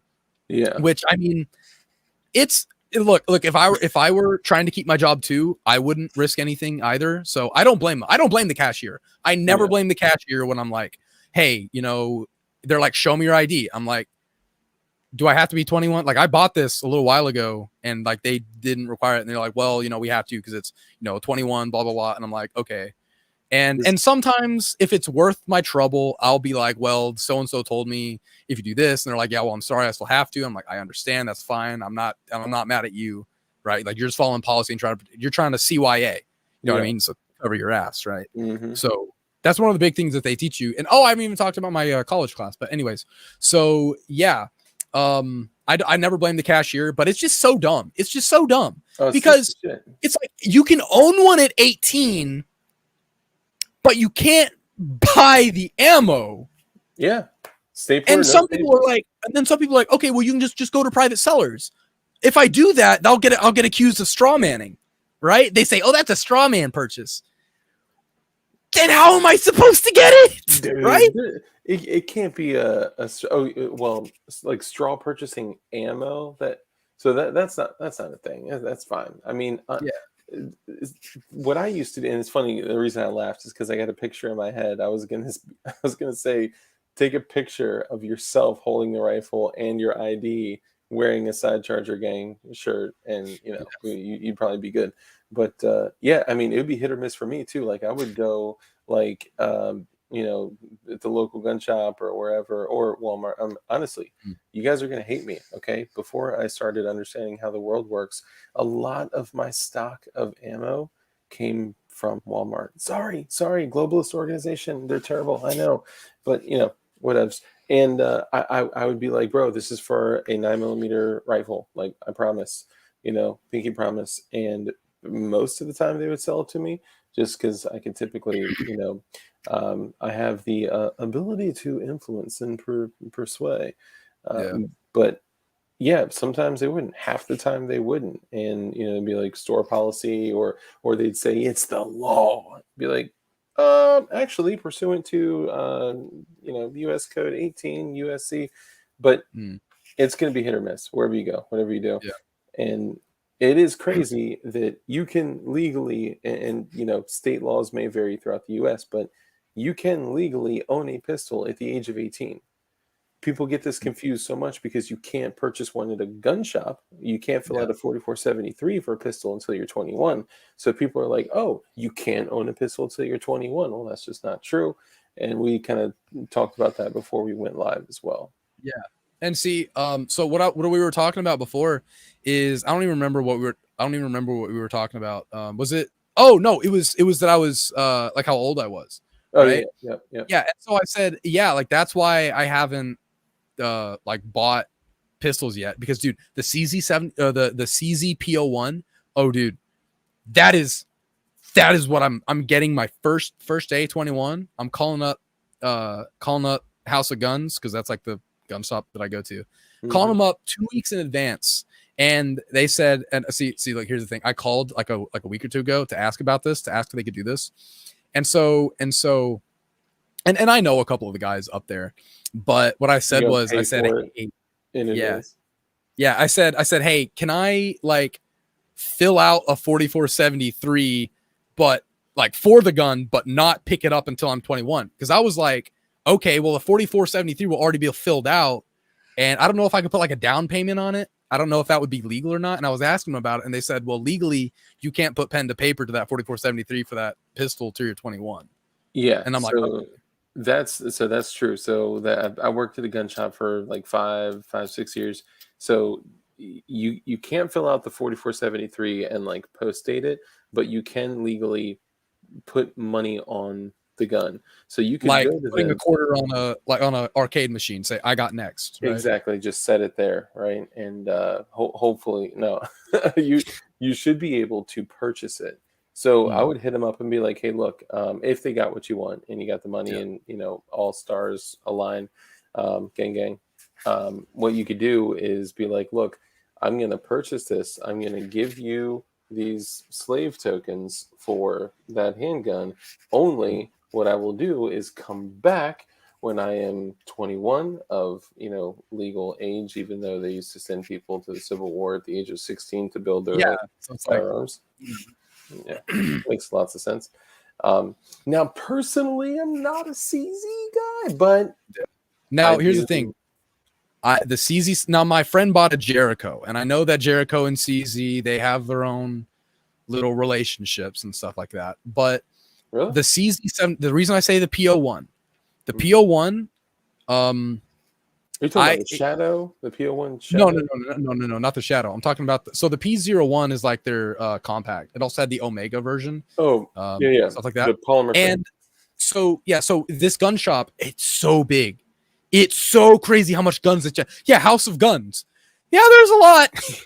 So like you literally have to kind of sashay through the aisles because they're all like leaned up against the thing. And when my cameraman, he went there before I did, and he told me about it. I'm like, dude, you're just joshing, bro. Stop pulling my leg. And I went there with him, and I'm like, dude, this is crazy. I love this. So, anyways, they have a whole section just dedicated to handguns, right? Like pistols. Mm-hmm. And so I went through because you can like grab them off those little like racks that they have. And I was just kind of holding them, like pointing them at the ground, like aiming, see if I like the sight picture. Mm-hmm. And this one that I got, the CZ, this one, it was like a compact. It was not a compact. It was like a mid size, I guess what the term would be. Yeah. And then I was feeling it, and I'm like, dude, this was made for my hand. It's the one. Yeah. This is the one. And I'm looking at it, and I'm looking CZ. Okay, I kind of know CZ, like they did the Scorpion, right? And then I'm looking at the thing. It says Kansas City because apparently they got manufacturing out in Kansas City. It's not like CZ America is based in Kansas City. I didn't know that. So I'm looking at that, and I'm like, dude. So because I know I can't buy it, right? I think I was like 20th, like I just turned 20, and so I'm looking at it. I can't buy it now, so I'll get the model number so I can have like buy it somewhere. And like it was so nice. It feels like the grip was made for my hand. I'm not a big fan of palm swells usually, but these, they were so nice. And the magazine release was in the right spot. The one thing that would dissuade me from buying that is how thin the slide is, right? Yeah. They're short, like they're not kind of like if you look back at like the CZ75s, the height of the slides are like super narrow or thin or short. Yeah, they're thin because they're built they go into the frame, not over. Yeah, very low bore axis, and I mean they shoot like a dream. Like I remember the time that so I'm basically a Glock guy, right? Like I've been shooting Glocks forever. My first like real carry gun, because I went through a couple like bad eggs because I thought I could carry a full size tricked out race gun 1911 in my appendix, which one trip to Olive Garden proved that wasn't a good idea. Free breadsticks, what? Like, Nice. Yeah. So basically, ended up switching to a Glock 26, and then I'm like, Glock 26 is dope. So then I'm going to get a Glock 19 and a 17 and all this shit. Then I start getting into building later on and all this, and I got a fucking 2 safes here full of Glocks, and then I went out shooting, and we were shooting these pool targets. So like. I don't know if you've ever seen those targets that are, you could play poker with them, right? They have cards on them, or they have pool, like cue ball pool, like, 8 ball, like yellow, but you know what I'm saying? Like solids and stripes, right? So you can literally shoot a game of pool with targets. And me and my boy were doing it, and I wasn't, like I can hit important places at reasonable distances with Glocks. And I've been able to work on that and stretch that out to hitting a silhouette at 100 yards. But when it comes to pinpoint precision accuracy, it wasn't hitting. And then my boy was like, try this, and gave me a Beretta 92 FS. Yeah. And it was just like, I literally started shooting ping pong balls at like 25 yards. And I was like, dude, like, where's this been all my life? But I would never. Beretta makes good stuff. Yeah, I love them. But I would, well, not never, because I have carried. But I'm much less likely to carry a Beretta that's like 74 pounds that has the same capabilities as my Glock 43X. Yeah, you know what I'm saying. But yeah, they're nice, but dude, they're freaking heavy. I mean, they're steel frame and they're chonky too. Like I didn't think that the Berettas were as big because for the longest time. And this could have been because I watched Black Lagoon, and I was just a freaking nerd. I still am, but I don't even know what Black Lagoon is. So Black Lagoon, I'm not going to go into it because I'll do the thing that I was telling you about. But Black Lagoon, basically, it's about like pirates or like modern pirates, right? And so there's this one character named Revy, and there's a moth in my room. She has two. They're called the sword cutlass because it has like the sword cutlass engraved, and they got really cool grips too. Nice. So they are a Beretta 92 FS long slide custom, and my God, they are beautiful. Actually, I'll send you a picture of them, and it's so cool. So for that reason alone, I was like, dude, Beretta's so cool. Beretta's nice, and for the longest time, I could just appreciate it. And then I got a Taurus. Well, I didn't get a Taurus. My uncle wanted me to like clean his or work on his Taurus and stuff. And I know Taurus and Beretta aren't the same thing. They're basically the same thing. I don't care what anybody says. They're basically the same thing. It depends too. Like, so back in the day, really quickly, the Beretta factory in Brazil, they basically abandoned it, and they sold not only all the, the building, but they sold all the tooling and all the parts and everything to Taurus. So Taurus got their start by literally building like clone Berettas. And the old the PT92s were actually good. Like I had a couple of them. Yeah, unfortunately I had mine stolen out of my truck, so that sucks. What? Yeah. I've had one firearm stolen from me as well. Dude, what was it? It was a custom Glock 26 that matches my hard chromed Glock 19 that my father gave me. And yeah, it sucks, dick. The thing that's worse is it's a longer story. Dirt, you had a question about Smith and Wesson. Also had a hand in that. Oh, Smith & Wesson had a hand in the Taurus transaction. Where was no desk pop tonight. I can do that. I may have missed you. I'm sorry, Dirt. If you like. He did have a question about the Smith & Wesson. I was just waiting until you were done. So. He said, Smith & Wesson, any kind of thoughts, feelings on them? So like I said, I haven't shot a lot of handguns and stuff. As far as the Glocks go, that's about it. And that Taurus, dude, I'm still pissed. And the thing is that it would be one thing if it were mine, but it wasn't even mine. It was my uncle's. Yeah. So, and me and my uncle are pretty close. So that just makes it, it just pisses you off even more. Just makes you like even more mad. That's jacked up. Did they smash a window or? So no. What had happened was, and this is my fault. See, we live out in what you would call like, I guess, the good part of the country, right? And I don't know what possessed me, but I had gotten home, right? I'd gotten home, and so he said that he was having jamming problems. I didn't know what he was like. I shot it. I oiled it, cleaned it. Oiled it, shot it, and I didn't have any problems. Right. So I was going to take it to my local gun shop, not House of Guns, because that's like that's a drive. And so what I did was I was going to take it to my truck, and I took it to my truck, put it in my glove box. And then I get a call from one of my coworkers, and he said, "Hey, are you almost going to be in that meeting? Cause we had a Discord meeting and stuff." And so I'm like, oh shoot.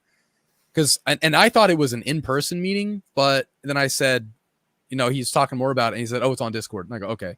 So I just drop everything, not my keys, of course. And I just forgot to lock my truck that one night. It was that one night. Damn. Yeah. So then I'm in my room thinking that I forgot something. And then I leave for work the next day, and I go, oh shoot. I got that gun in my car, and I can't park on campus because everybody's got their own act of civil disobedience, but I'm not trying to risk anything. You know what I mean? So I check the glove box or the center console. I'm like, where is it? And literally right as I do that, my dad calls me, because my dad and I park like almost unilaterally. Yeah. I don't know if that's the right word term, but he'll either, so if he gets home before me, I'll park behind him, and if I get home, he'll park behind me. So Yeah. both of our trucks have been broken into. So Damn. yeah, so I say broken into. I was just a freaking dumbass and didn't lock So my they truck. just opened up the doors. So they Yeah, and that's went through the your thing shit too, and your is dad's that, shit. oh yeah, and that's the thing too. It's like, now look, I had a whole bunch of clothes and stuff in my truck, but they didn't like take anything. They only took the gun, and I'm just like, yeah, oh dude, yeah, I feel your pain living in Tulsa. I don't live in Tulsa, but I have some friends that do live in Tulsa. Although they live in the more populated inner city part, so it's like, yeah. Yeah. But like that's what happened, and so I keep kicking myself, which sucks because I already filled out. So yeah, so my dad called, and he said, "Hey, did you leave your truck unlocked last night?" I said, "I think so. Why?" And he said, "So," and he basically told me, he said, "Hey, somebody," I think he said, to quote what he said, "A thief has broken in and taken some of our stuff." And you could tell that he was pretty angry too. And I'm like, dude, yeah, me too. Yeah. I'm freaking mad. I don't know. I don't think they got anything out of his wallet because we both take our stuff in with us. But Yeah. dude, it just That sucks, sucks, bro. man. I hate that. And I'm just like, we filed a report with like local police and stuff, and the dude was super nice. He was like, yeah, we have a lot of stolen stuff come out, but this never happens. This literally never happens around where I live because we live out in the middle of nowhere.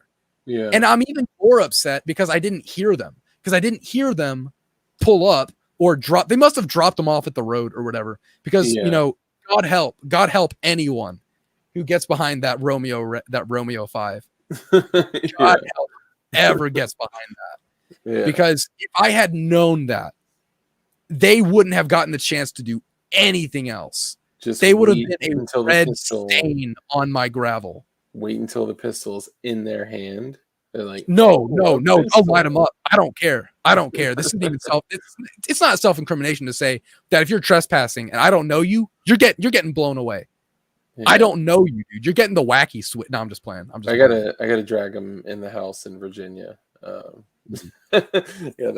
I've actually had a couple interactions with police, and they've been like, dude, if you do something like that, drag them in the house, even if there's a trail of blood. Drag them in the house. I was like, yeah. What? Like, because the worst part is that like they can sue, or their family can sue, or their estate can sue, and it's like, dude, no, I shouldn't have to have like a dash cam. I shouldn't have to have a body cam on me, and I have to beg and plead for them to get off my property, and be like, and I have to show them that I have just cause. No, dude, you lost your right to life the second you stepped on my driveway, bro. I don't care. Dude, you're catching the steel tips, dude. You're catching the armor penetrators. Exactly what I say. God help you and the next three people standing behind you. I don't care, bro. And that's if you're rocking the 62 grain green tips. Those bitches break up like when they hit bone. The jacket just totally sheds, and the steel penetrator keeps punching through, and it just blows. Like it's terrible. But that's every gun owner's dream. And I don't know what I'm pissed off more about. The fact that some chump walked into our yard. And I tell you, dude, these guys are getting so much more brazen. These guys are getting so much more brave. And I'm just like, I don't know what makes me more mad. The fact that some dude literally walked up onto mine and my dad's truck, just opened the door and took some stuff out of it, or the fact that I didn't hear them. Probably both. I'm mad about both, honestly. Yeah. And the fact that the door was unlocked. Yeah, and I'm just like, I'm a freaking idiot because I never do that. So, my situation, unfortunately, was a dude that I knew, and they say a lot of firearm theft, and I'm thinking like the dude that like stumbled across your the vehicles, like imagine being like, all right, I'm looking for some change. I'm looking for like a laptop bag. I'm looking for like a thing. Holy shit. Like just freaking out. Like, I got a gun. I mean, shit, they probably get guns every night. But basically I had a dude hit me up that like, I'm in recovery, 11 years clean. I used to be a dirtbag. I was addicted to opiates. And I had, people that I had known that were, also addicted to opiates that are clean now too. And I had a dude hit me up that I knew. I went to school with my whole life, elementary school, middle school, high school, fucking, like I know his son, like all that shit. And I'm in like my mid 30s and shit. So like, it's weird. Like, like I know his son, like, anyway. So he hits me up and he's like, bro, I'm thinking of getting a pistol. And he was present during an interaction where I had to draw my handgun, and he saw like how quickly it stopped the situation and how we both got to walk away alive. And when I went to the shopping center next door and was like, yo, I had to draw down on somebody, and the cop was like, did you shoot him? Why didn't you shoot him? I would have shot him. And he's like, bro, I'm getting a gun. So like a couple weeks later, he hits me up. He's like, dude, I want to get a gun. Everything that happened really is making me think about like, protection and shit like that. So I want to get one. What do you recommend? And I was like, oh, there's a Glock 26, a Glock 19, a Glock 17, a Glock 34, a Glock 17L. And that's basically it. That's all I recommend. Only 9mm Glocks. But, there's a slew of shit that you can get. Go try some shit out, see what feels good in your hand and whatever. And he was like, well, I want to get my permit too. I was like, you know what, bro? Here's what I'll do for you. I got a Glock 26 and it's got the shit, the pierce grips where it makes it feel like a 19. And, I will like do like a pawn, because I'm not just going to give it to you and be like, hey, here you go. Like, let me know when you're done. I was like, I'll do like a pawn situation with you. You give me like, $450, right? So less than what the gun is worth, but something substantial. You give me $450, and I'll let you take it to the range, do your thing, go, blast some rounds. Then if you like it, I'll give you your money back, and whatever. So dude ends up hitting me up like 2 weeks later when I'm like, all right, like let's come back. We'll, do the paperwork. What'd you think about it? Whatever. And he's like, bro, it's gone.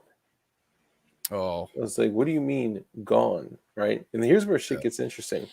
He's like, dude, I don't know, but my neighbor's house got broken into and a bunch of guns were stolen. A SIG 226 that was like chrome. It was like an old like German one, like a bunch of rifles and shotguns and like all this shit, like a shotgun with a laser. It's like, who puts lasers on shotguns? But throughout this whole thing, it's like starting to sound more like a story. And I basically was like, I can take my 450 and walk. And, I was like, well, bro, it was in your possession, so you need to report that shit stolen. And he said he was going to do it. He put it off for a little bit. He said he did. And I was like, all right, cool. Because like, if you don't, then I'm going to, because I did the paperwork for that shit. That's my ass. And he said that he reported it stolen and whatever. And years later, I'm scrolling through Instagram, and what do I see? The dude's posing with it, isn't he? I see a picture on his Instagram with my Glock 26 with a hard chrome slide. Now, this isn't just like, well, a Glock is a Glock is a Glock. No, this is a Ford's custom gun refinishing. Specifically did two Glock, well, they did a lot of Glocks for me, but they did two matching Glocks for me, a 19 and a 26 in a hard chrome with like mirror flats and like frosted rounds, and it's gorgeous. And it had a gay little hard chrome looking damn it, don't judge me, y'all. Punisher skull. Oh, he got the Punisher logo. Okay. Notice how it's not attached to any firearms, but it was attached to both of them. And back then, like all the back plates were black, so like having a chrome one to match the chrome, so it was cool. Anyway, so I see in the picture my Glock 26 with the serial number completely defaced, like dremeled off like a mofo. Bro, so, you could report that. I did. You could report. Oh, you did. Did anything happen about it? They did nothing. You know what they did? they were like, okay, where are you at? We'll send a deputy. And I was so torn about like, should I report it? Should I just kick in his door and beat him? And what am I gonna do, right? Because now I'm pissed off, bro, like, oh. So I talked to the county, called them, and they were like, we'll send a deputy out. I was like, fuck. I was like, all right, I don't really want to do this, but whatever. I want my gun back, so I'm gonna get my gun back by any means and keep that 450. So I didn't remember the serial number. I didn't have the serial number documented. I called the place at the gun show, and they said that they didn't have anything. I called Ford's Custom Gun Refinishing and asked them if they had the serial number. They were like, well, no, you only sent the upper, so we didn't document the serial number because it wasn't a firearm. So I'm like completely short on getting the serial numbers. And anyway, call the police. I'm like, I just want to report a stolen gun. They're like, well, we need to come and physically see you and take the report. I'm like, shit. Okay. So they come out, and what do? They harass me. They search me, take the firearm off my person, give me a bunch of shit, and leave, and do nothing. To this day, nothing has been done. Wait. Did they took the gun that you were trying to get back? No, they so the one that you had carrying. Yeah, so I was carrying because I am never not carrying. And for those of you that watch all the time, and all the viewers, all you guys, I see y'all. I love y'all. I know that I tell you guys I usually carry for like 18 or so hours a day. Well, I have transitioned to literally carrying 24 hours a day. So now I'm sleeping with my firearm appendix carrying. It's gotten bad. But they got there. First, it was a chick who was clearly a rookie, and she was really uncomfortable, and she kept looking at my pocket. And I was pocket carrying a handgun. And I was in dress clothes, because back then I had super duper high profile job. And who posts a stolen gun with scratch out serial numbers on Instagram, bro? That's literally a felony. It doesn't matter even if it's your gun. If the serial number is in any way defaced, or you could say that it's intentionally defaced, automatic felony. Yeah, you could literally have a Glock with a serial number on the frame, a serial number on the slide, and deface the one on the barrel, and they could, technically charge you with something. It's ridiculous, but they could. You cannot legally deface a serial number of a legal firearm. But this chick gets here, she, is looking at me all weird. She's, asking me to keep a distance, and this is way before the karate cold. So it's not like, or whatever. And she keeps looking at my pocket, and, I put my hands up, and I was like, okay, just to let you know, I'm gonna let you know that I have my permit to carry a concealed weapon, and I am carrying a concealed handgun. She was like, is it in your right pocket? I was like, yeah, you got it. I could tell she was like, yeah, I was definitely printing. I mean, my cock and balls were probably printing too, so she was probably like glancing like in between, like, all right, heavy left pocket, extra mags, heavy dick pocket, and then, of course, the heavy pocket with the hand cannon, mouse gun, really. But yeah, so basically they just fucked with me for about an hour and then left, and nothing has happened. And just like Plastik Gatz said, like, they're getting more brazen, more bold. They're posting pictures on Instagram with defaced serial numbers. Like, come at me, bro. And I hit him up, and I was like, bro, I seen what the fuck you posted. Like, you gotta be stupid as shit. Like, and the thing too is that I want to say that it was because I live out in meth head country. Oklahoma's big thing is meth, right? Yeah. Especially in the South, or at least where I'm from, dude. It's freaking. See, I live out in the middle of nowhere, basically, so we don't have to worry about too much. Apparently now we do, but I want to say it was like some druggy dude. Yeah. And here's the thing: the worst part too is that I'm sort of in the same boat where you're at now. Of course, I live in a smaller town, so everybody.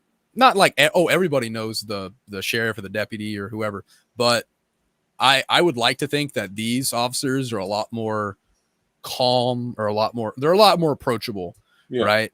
I've had some pretty positive interactions with the police, but that's neither here nor there. What I'm saying is they were like, so they called me on the phone. They were supposed to come to my house, but all their officers were like doing stuff, taking care of it. And of course, it wasn't like a necessary thing where you have to be here. You know, I had the serial number, I had the model, I had significant features, I had all that stuff with me. And so he was writing it down. And so I said, the serial number is blah, blah, blah, and this is blah, blah, blah. And so he's like, all right, cool. So, we got all that stuff. I'll be sure to write that down in the report. And I said, so how does this work? Right. Is it just like, do y'all just actively look for it, or is it, because I know they don't actively search for it. Yeah. I'm pretty sure. Wait to see if it pops up. Yeah. And then so they go, the dude, he was like, he said, so that means that if somebody tries to pawn it, if somebody tries to sell it, pawn it, or if it shows up in a crime, then they'll let me know, or they'll let my uncle know. And so I was complaining about this on Twitter, and I'm just like, dude, to whoever stole my uncle's Taurus out of my truck, there's a special pit in the deepest depths of hell just for you. You know what I mean? Bro, but sorry. Yeah. And it's like, if you were to have stolen my truck, like, that's fine, right? That doesn't have very much sentimental. Like, it's a nice truck, but I mean, I'm gonna be mad about it. Yeah. If you were to steal, I don't know, my shelf, it's like, okay, yeah, sure, I can get another shelf. I'm not attached to that. But the fact that my uncle, and my uncle's like, he's not blaming me about it, and he's told me over and over, he's like, oh, don't worry about it, this is just something that happens, blah blah. And I'm like, dude, and he's upset about it too. But it's like, I don't know. There's just something insulting about that. I don't know what I'm, like I said, going back, I don't know what I'm more upset about. The fact that they took that, right? And it was loaded too. That's what even makes me even more mad. Damn. Because I was gonna carry it like to my shop and then unload it before I took it in, because it's got its own little case, right? And that's just what makes me even more mad. The fact that I was just a freaking retard. I mean, that, and not to, like, I'm not trying to beat up on you at all. That armed a, at least so someone who's now willing to go use that. I'm gonna have that on my conscience. Yeah. No. So I actually, in the 5 or 6 years that I worked at a dealer, well, let me specify, in 0702, manufacturer, SOT, FFL, like a gun store, because people be like, Dark said he worked for a dealer, I had a tough time with the disconnection of, I'm selling firearms to people, and sometimes they come back, like sometimes the police come back, sometimes. And one time I got a call and they were like, yo, Dark, like, the police are here and they want to talk to you about a firearm that you sold. And I was like, okay, shit. So get on the phone with the detective, and he was like, hey, do you remember this person's name and coming on here in this date and blah, blah, blah. I was like, yeah, I sold him, I think it was a Ruger P95. He was like, yeah, well, he shot himself today, and just wanted to, call and ask some questions. Was he acting, erratic or crazy or da-da-da? I was like, no, he was like totally normal. Like just normal, chill. Yeah, normal as shit. And I was like, just whatever, like, you do, like, please just don't give me information. I don't want to know if he's alive. I don't want to know if he's dead. I just don't give me any information. And he was like, well, what happened was, and he went through the whole story. And it took me back to the time, like, when, and now we're getting super dark. So do you have a laugh track for that? A super dark. Give me a sec. Bruh.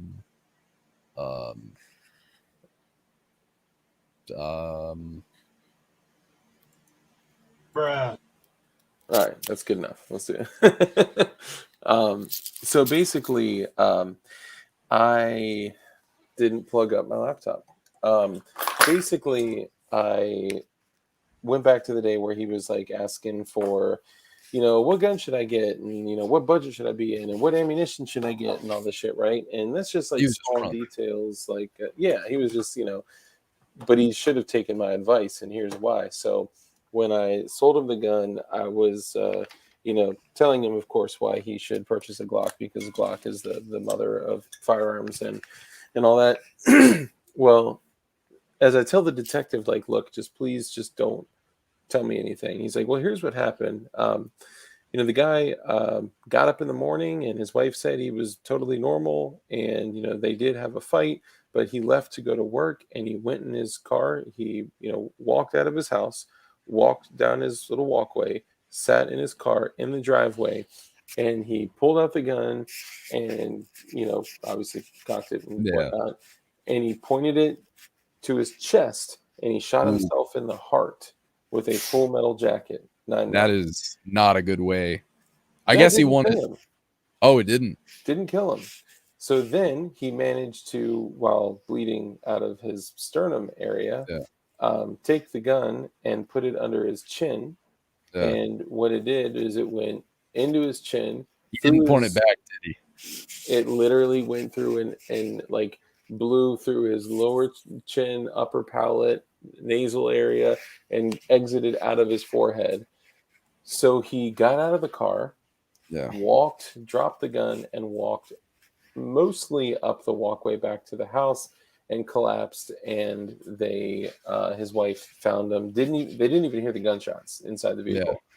And I still to this day don't know if he lived or not. And the thing that I thought of was when he was purchasing a firearm, he was like, all right, this is for home defense. And I was like, well, you're going to want to get like range ammo, but you should get some jacketed hollow points and hear the reasons why. And he was like, I'm just going to get full metal jackets. And sadly, my dark humor was like, oh, you should have got the jacketed hollow points.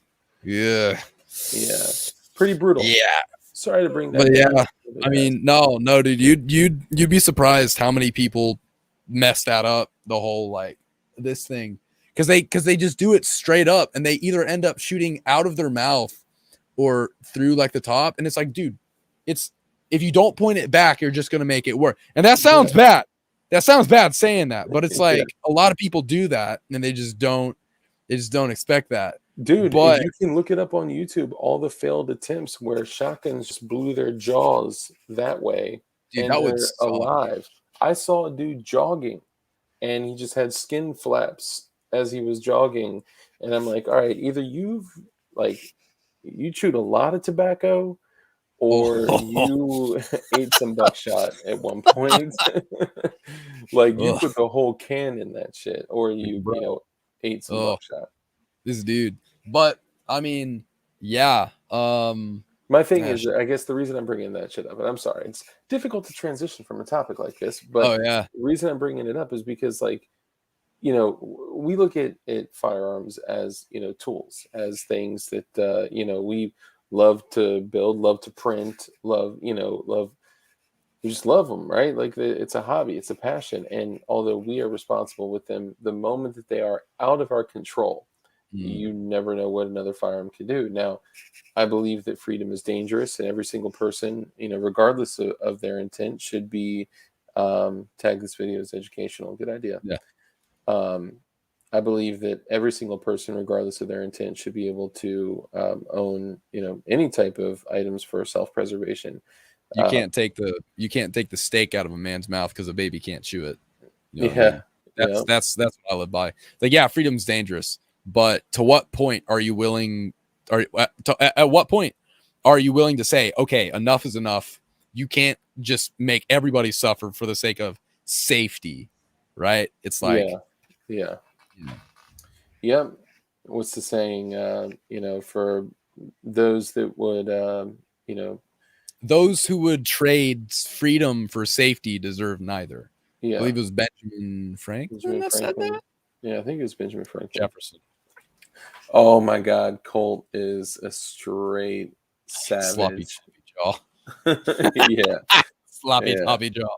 Dude, the man was he was actually the what was it? He was patient zero for side charger sloppy toppy gang. Really?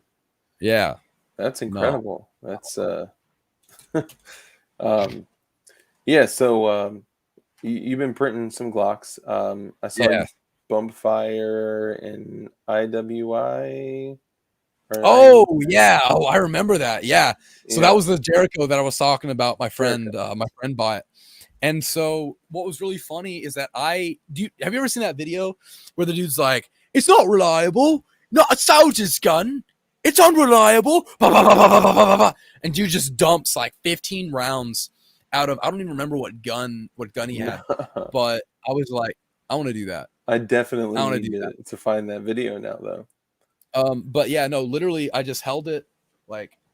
I held it like this, and then I put my finger right here, and I just let the recoil bounce it back and forth. Well, no, not even that. Well, I mean that was sort of a thing, but I just kept the paintball.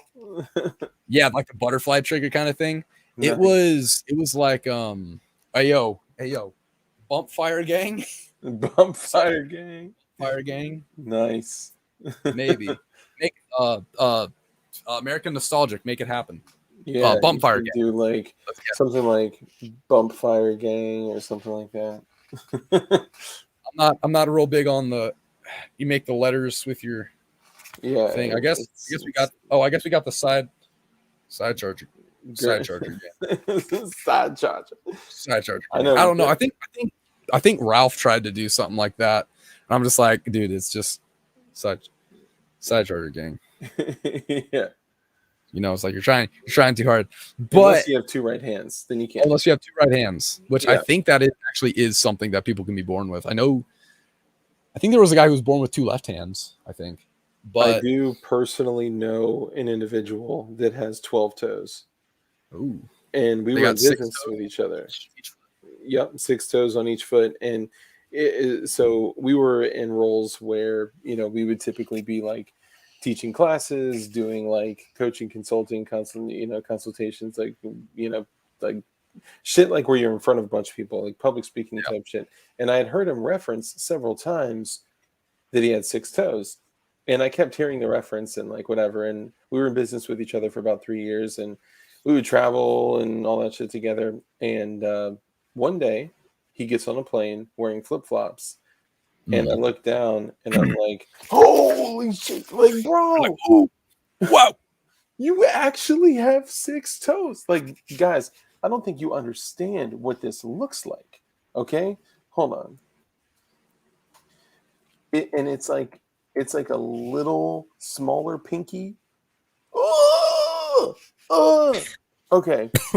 All right, we're about Does he have like webbing or something, or is it like kind of stuck to the other pinky? It's just like if your pinky toe is this big, then the other one is this big, and it's got like a weird toenail on it. And we're about to screenshot this. Okay, dude. I'm looking at some like a kid now with like 9 toes, dude. Like, this is crazy. PPA.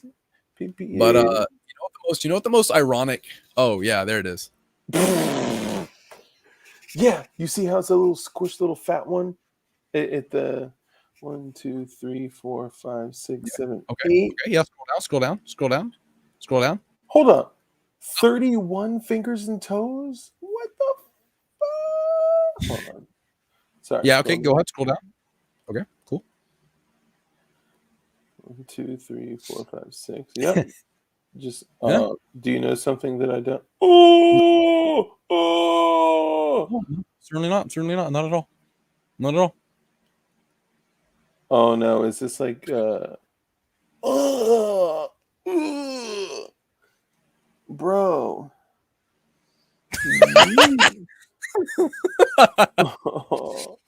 man.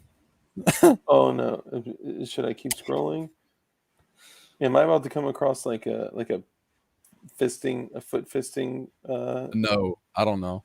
But these shits got left turn signals on them.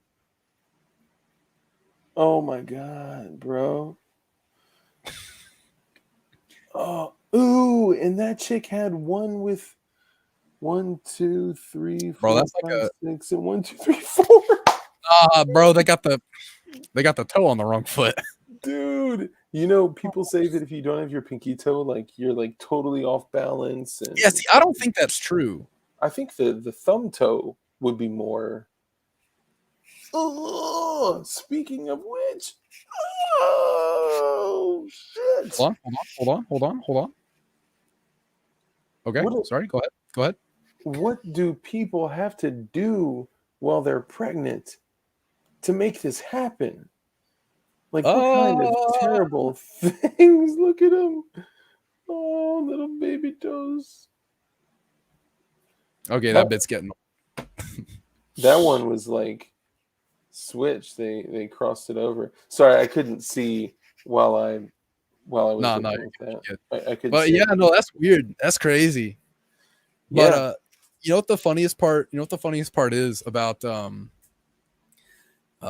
funniest part about the hobby that I'm in is that, believe it or not, I'm actually, yeah, thumb toe is a medical term. Mhm. It's that believe it or not, I am actually I'm getting my major in my what is it? I have a minor right now in business management, but my major that I'm studying is occupational safety and health. Really? Yeah.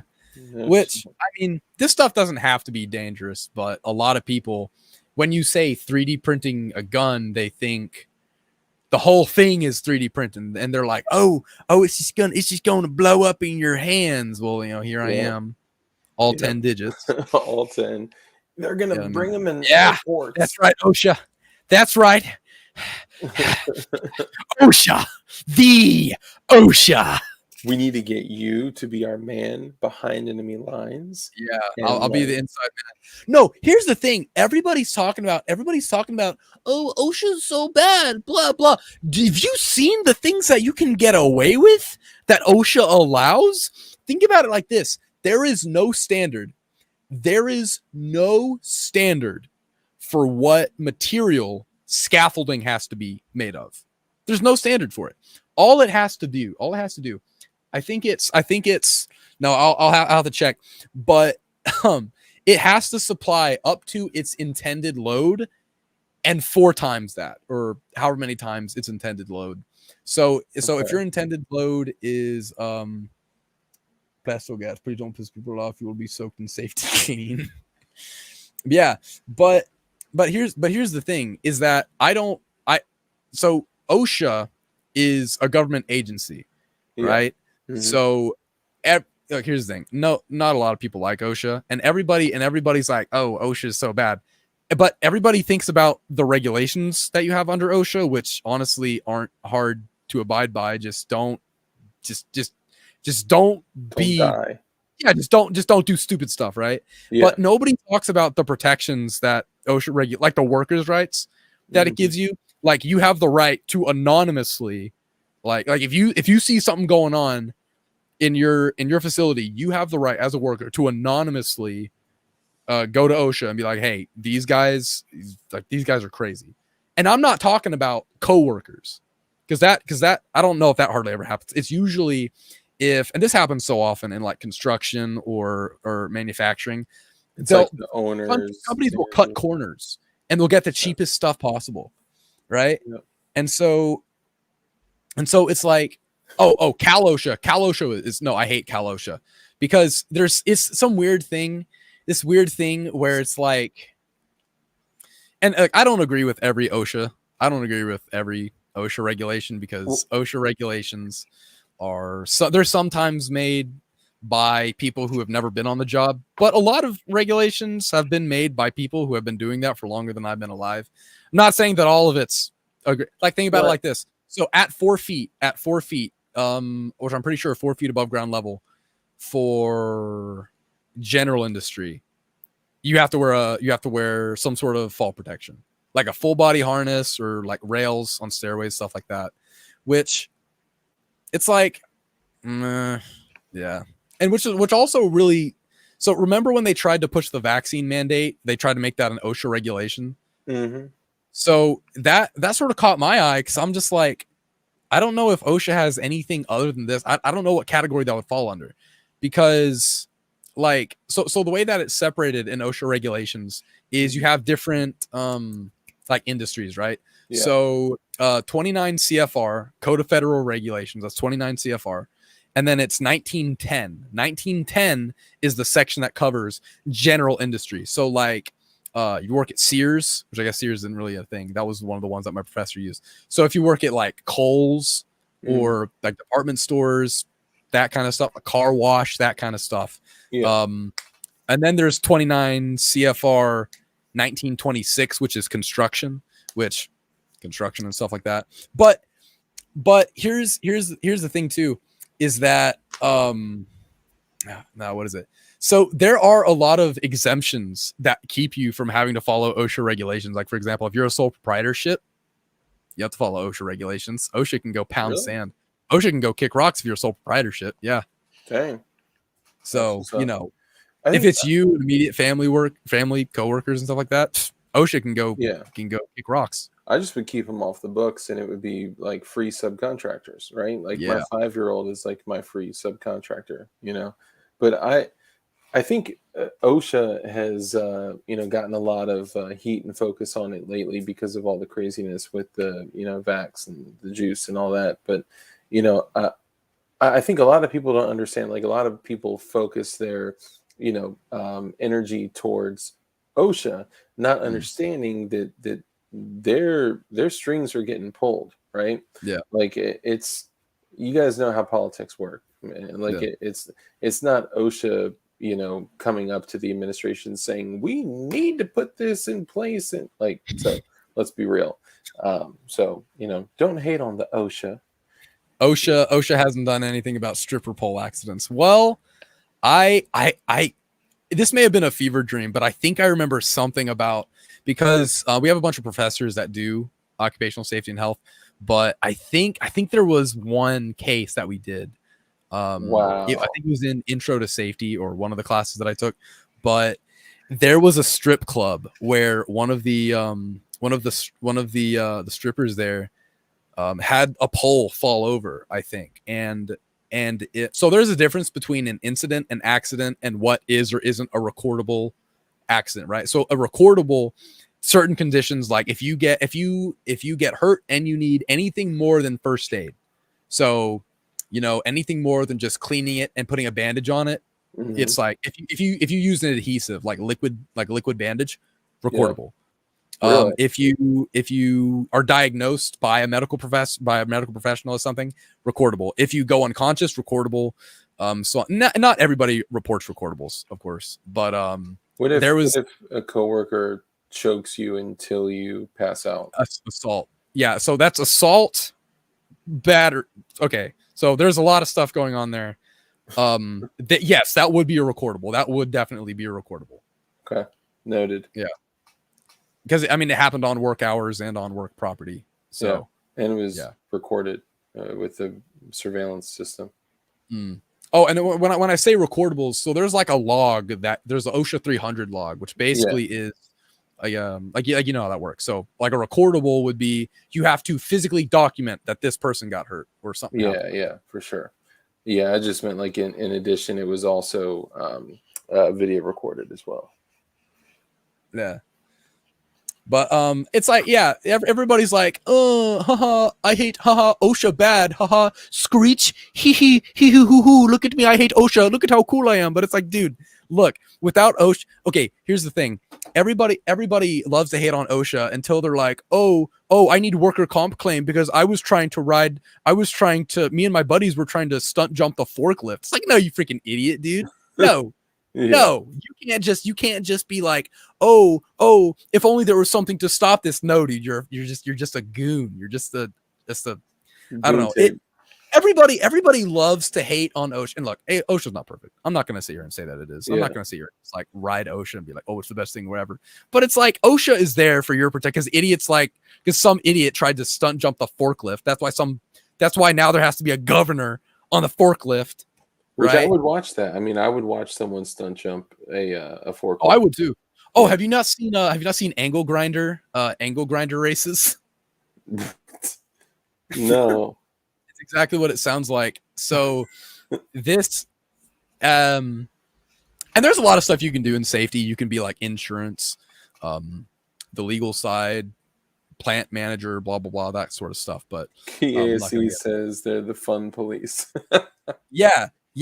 See, it's like, I don't know. They can be sometimes. There are some regulations that I don't necessarily agree with, but at the same time, it's sort of like, you ever see signs that just look so obscure? You're like, there has to be a story behind that. There has to be a reason that sign's For there. sure. Yeah, that's why like almost every warning exists. Is like it was like built on trails of blood, you know. Yeah. And like the problem with OSHA is that it's not like a one size fits all, but at the same time, I don't think that there are too many OSHA regulations that are just like, oh, I can't comply. This is so egregious. It's okay. Look, I'm glad that OSHA has competent people. Because a lot of people that actually do work, and here's the thing, just because I said I'm probably going to get a job at like occupational safety and health, that doesn't mean OSHA. Yeah. You very, very few people get a job at OSHA like out the door. No, I'm probably going to be like, what I want to do is work at like a manufacturing place at either like Ruger or like Smith and Wesson or that ammo plant down in McAllister. Oh, dude, that'd be pretty cool. Yeah, everybody's like, safety boys coming around telling me how to do my job. It's like, no, I'm not telling you how to do your job. I'm telling you that you can't use the angle grinder with a wheel that's too big for it. You had to take the guard off. You're not wearing any squint. You're not wearing any eye protection, and you're about 2 inches from the workpiece. So yeah, I'm gonna say something, forehead. It's like, well, I've been doing this for 70 odd years and it never happened. So I guess it never will. And it's like, it sucks because I have to be the bad guy because I got to tell Joe Blow over here that you can't drive the forklift at 50 miles an hour, Tokyo drifting at full work capacity while carrying like a load that's extended out. Like, you can't do that. Dude, I'll tell you. I'm the bad guy because you almost hit 4 people trying to impress your coach. Like, okay, whatever. It's like, no, like as a you have to be charismatic. You got to be a people person. You can't walk around and boss people and tell them what to do, because then they're going to hate you. They're not going to listen to what you're going to do. But you have to know when to say, hey, no, you're done. See ya. Have a nice day. Like, you are a menace to society and your coworkers. You know what I mean? So Corn Pop says, the government has no right to tell me what I can do with my grinder. Corn Pop, they were talking about angle grinders. It's like, if you're working for a company, yeah, they have every right to tell you what to do, because they're not going to have recordables, because that's fines. That's companies that that's money you're taking from the company that contracted you. Now, if you're at your house, OSHA can't do anything. Private enterprise or private sole proprietorship, which would be you, me doing stuff at our house on our property. No, they can't tell you what to do. You want to start talking about a different kind of place in your backyard or wherever on your property, you go right ahead. But the problem with doing it at work is that you're not the only one at risk here. You have everyone else. You know what I mean? Yeah, but it's only lives, you know? Yeah. I mean, that's know all what I mean? it is, you know? It's not a big deal. Yeah, no, Corn Pop, I was saying, you know, we're talking about angle grinders, not the grinder that you use, you know, to... Oh, not the Kush grinders, not the Kush grinders. Yeah, not your granddaddy perp grinder. But, dude, I got a friend that is out in Florida, and he works in, like, the back, like, you know, loading and receiving and whatever at Home Depot. And I don't know why I always pictured like the blades of a forklift like impaling a human. Oh no, that happened at J&Y Manufacturing. So there's a steel manufacturing plant, or they do a bunch of other stuff. It's called J&Y, right? So J&Y, I guess some dude was trying to ride the forklift or something, and I don't want to say something that isn't true because I haven't looked into it too much. All I know is that it happened, right?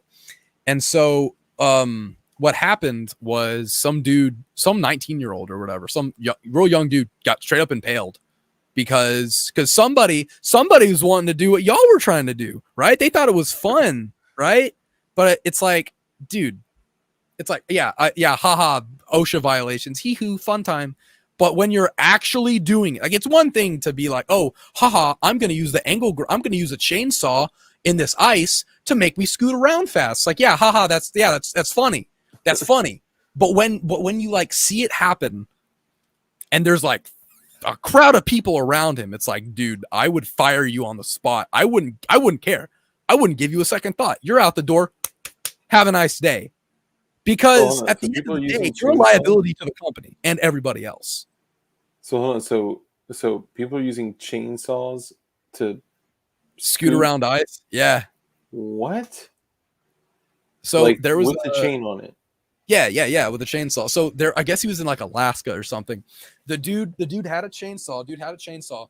And he was like, and he had it tilted down on the ice, and he was wearing boots, and he was just scooting across with it. Wow. Actually, I think I can send you the video. But it's like, yeah, no, it's like, look, here's the deal. You do whatever you want. If you want to weld till the cows come home with your safety squints, it's like, yeah, sure. You do that on your own time. But if you do that on company time, you aren't going to have a leg to stand on, because that's willful negligence, right? You've been trained, hopefully, to do that, to not do that, right? And so you've gone through the training. If any company worth their salt is going to make sure that their workers are like certified or whatever, because it's all liability. Liability is the name of the game. I said it before earlier, CYA. That's the name of the game. Cover your ass, because that's just how it is. That's just how it is in this world. And then, oh, dude, the worst part is when you get, like I said, people who are like, well, I've been doing this longer than you've been alive. It's like, okay, well, I guess nothing bad will ever happen. Okay. Yeah. Because it hasn't happened, that is factual proof that it will never happen. I mean, that's logical, right? Dude, come out the LA. Chain scooting gang. Too Many Choices said, actually, hold on, I can send you that video. He said, you've never been chainsaw sledding? No, yeah, Russian thing. Yeah, it must be. So what are some upcoming? It's so funny. We barely talked about printing guns, which is dude, you're right. Holy crap. Well, I mean, bro, this is how all these go down. Like, it's cool though, because like you get to know the people. We get to talk about stories of, crazy like firearm thefts and people shooting themselves in the face. Oh yeah. But we talk about it a lot. It's cool. What are some like upcoming prints that like maybe obscure, like something you want to do that's like, something that I would absolutely love to do is the Scorpion, the CZ Scorpion. The problem here is that while you can print all these parts, or most of them, right? Because I mean, you print all the shells, the lower, the grip, and all that stuff. Yeah. You can't you can't find the parts anywhere. Yeah. And if you do, you better hope that you just refresh the page and you got and you can type and click really quick, because if you can't, by God, bro, you're out of luck. Yeah. And you got to buy a Scorpion to do it. Yeah. Like you either have to just buy the Scorpion, bite the bullet, and take the parts and put it out, which at that point, it's like there's no point in printing it because you just bought it. What's the point of printing it now? Yeah. Yeah. And I don't know. It's just like, I don't know. But I would love to do something like that. The Mac Daddy, that'd be really cool. The Mac Daddies are dope. Yeah, the Mac Daddy, because it's so cool. And anytime I tell people about the printing and stuff, I say, there was this thing. It's called a Mac Daddy. And I tell them, all these printers, these printed parts, they have these funny little facetious names, right? Like the Mac Daddy, the FGC9, Mac and Cheese, Firebolt, right? Yeah. So, and then the remixes on top, like it gets crazy, dude. I just saw that they got freaking force reset triggers. Oh yeah, dude. Like, I mean, let's be honest, right? They got a lot of stuff that you can print, super spicy, but like. I was blown away to see that. So this actually, I could resonate with this today Fudmotten says DLD After Dark. The worst picture I can't get out of my head is one of a person who thought it would be a good idea to run a Bridgeport 16-foot 5-jaw chuck lathe with loose clothing. So that a 16-inch 5-jaw. 16-inch, sorry. Oh, and those Bridgeports are strong. Like any full-size lathe is going to be powerful. I can already picture what happened. Yeah. Oh, that's bad. Yeah, that Have would you ever not be seen a good. Bridgeport lathe? I don't know. Like I probably couldn't distinguish the difference between, Bridgeport or whatever. But I mean, I've seen a bunch of lathes. I've actually, They are unforgiving, and it's like my professor always said. He said, "Look, a machine can't tell the difference between meat and material, right? Yeah. Material being whatever you're cutting, right? And it doesn't know it doesn't know the difference. It's gonna cut because that's what it's made to do." Yeah. So I almost had an issue today, actually. Thank you, Chris Shoemake. So today I maybe too far away. So I started the MUP one, which is a SIG 320 build, and I've been putting this off for months. I've literally had the not only everything I need to complete the build, but I've had 1.5 setups for 2 SIG 320s. And everyone I talked to John Crump. He was like, bro, you need a vise and a drill press. And then talked to Putang. He was like, bro, you had him on the show. He's like, you need a vise and a drill press. And a bunch of people started donating money for a vise, which I actually still haven't gotten. But I do, just so everyone knows that if you did donate to that, I don't spend any of the YouTube money. So I do still have that. And I will get a vise. And thank you all. But I still don't have a vise.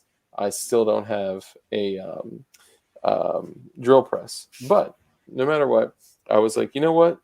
The other night, I was pissed off and I was just aggravated at some shit that happened. So I was like, you know what? I want to go smash the MUP one with a sledgehammer because that's what you have to do to start the build. You literally have to put the jig in and beat this like 16 gauge hardened steel into submission, and it felt great. But started the build. I'm about halfway through it. The only reason I had to stop was for work and then for the kiddo stuff and then the stream. But I'm gonna probably knock out the rest of it tonight. But my dumbass, I'm sitting here in a pullover hoodie. Okay, I got 2 strings dangling from. Oh, I already know where this is going because my uncle had a coworker that happened to the same thing, except he got off lucky because it pulled the string. It pulled the strings out of his.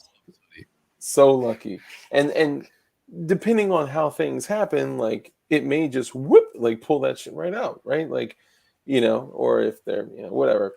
It could happen a couple different ways, but dude, so I am working with the Dremel, and I have 2 Dremels. One that has variable speed. Shout out to my boy, The End Is Near Beware, for sending that to me. Thank you. And then I have one that only runs at 35,000 RPM. It's like crackhead speed. And I was like, to get through this, I'm gonna use that crackhead speed one. And I'm doing it in my hand. Like you saw, I got blood all over it, and I cut myself with files and whatever. I'm sitting here, I'm leaning over, and as you lean, the strings move back and forward. And I saw what was happening, like right in front of my face, as like I'm leaning forward, and I'm like, "Oh my god!" And then I turned the button off. Like in my head, it was like, "What's going to be quicker, me moving backwards or turning the button off?" Yeah. And in like that last split second, when I turned it off, turn off. Yes, because if I had moved back, maybe the inertia would have swung the shit forward. So I literally like watched the beginning of it start to get wrapped up and then slow down, and I was like, oh my god, like I feel like that would have either brought the Dremel to my face or brought that down or choked my ass. Or could you imagine? Bro, I was working on, and this was back, and I told you that I did a lot of like knife making stuff too before I started getting into this, which I guess I could touch on later. But he makes some fire ass knives too, y'all. By the way, I would like to place an order for a knife just like that one that you had. Well, shoot, I'll sell you this one. I don't care. Really? Yeah, straight. I don't. What am I doing with it? I don't know. Nothing right now. Will you kiss it and sign it with a Sharpie as well? I will. I will. Awesome. Yes. I like I'll give it the side charger gang love. Yes. Side charger gang knife.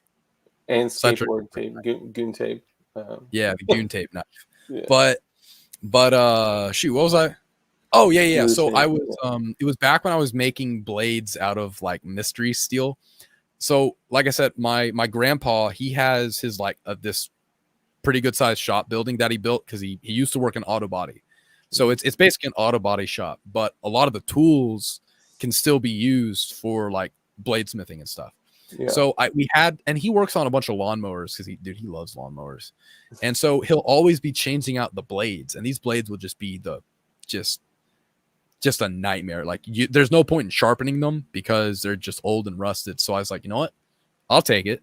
Because I heard that you can use lawnmower blades for like knives, and that it's like, well, you know, it depends. Yeah, because not all of them, it's called mystery steel for a reason. You don't know if you can harden it. You don't know if you can temper it. You don't even know if it's going to be a good knife to begin with. It could be Chinesium. Yeah, it could be Chinesium. And so, anyways, I had this angle grinder, and it's a Metabo, real big Metabo with what was it?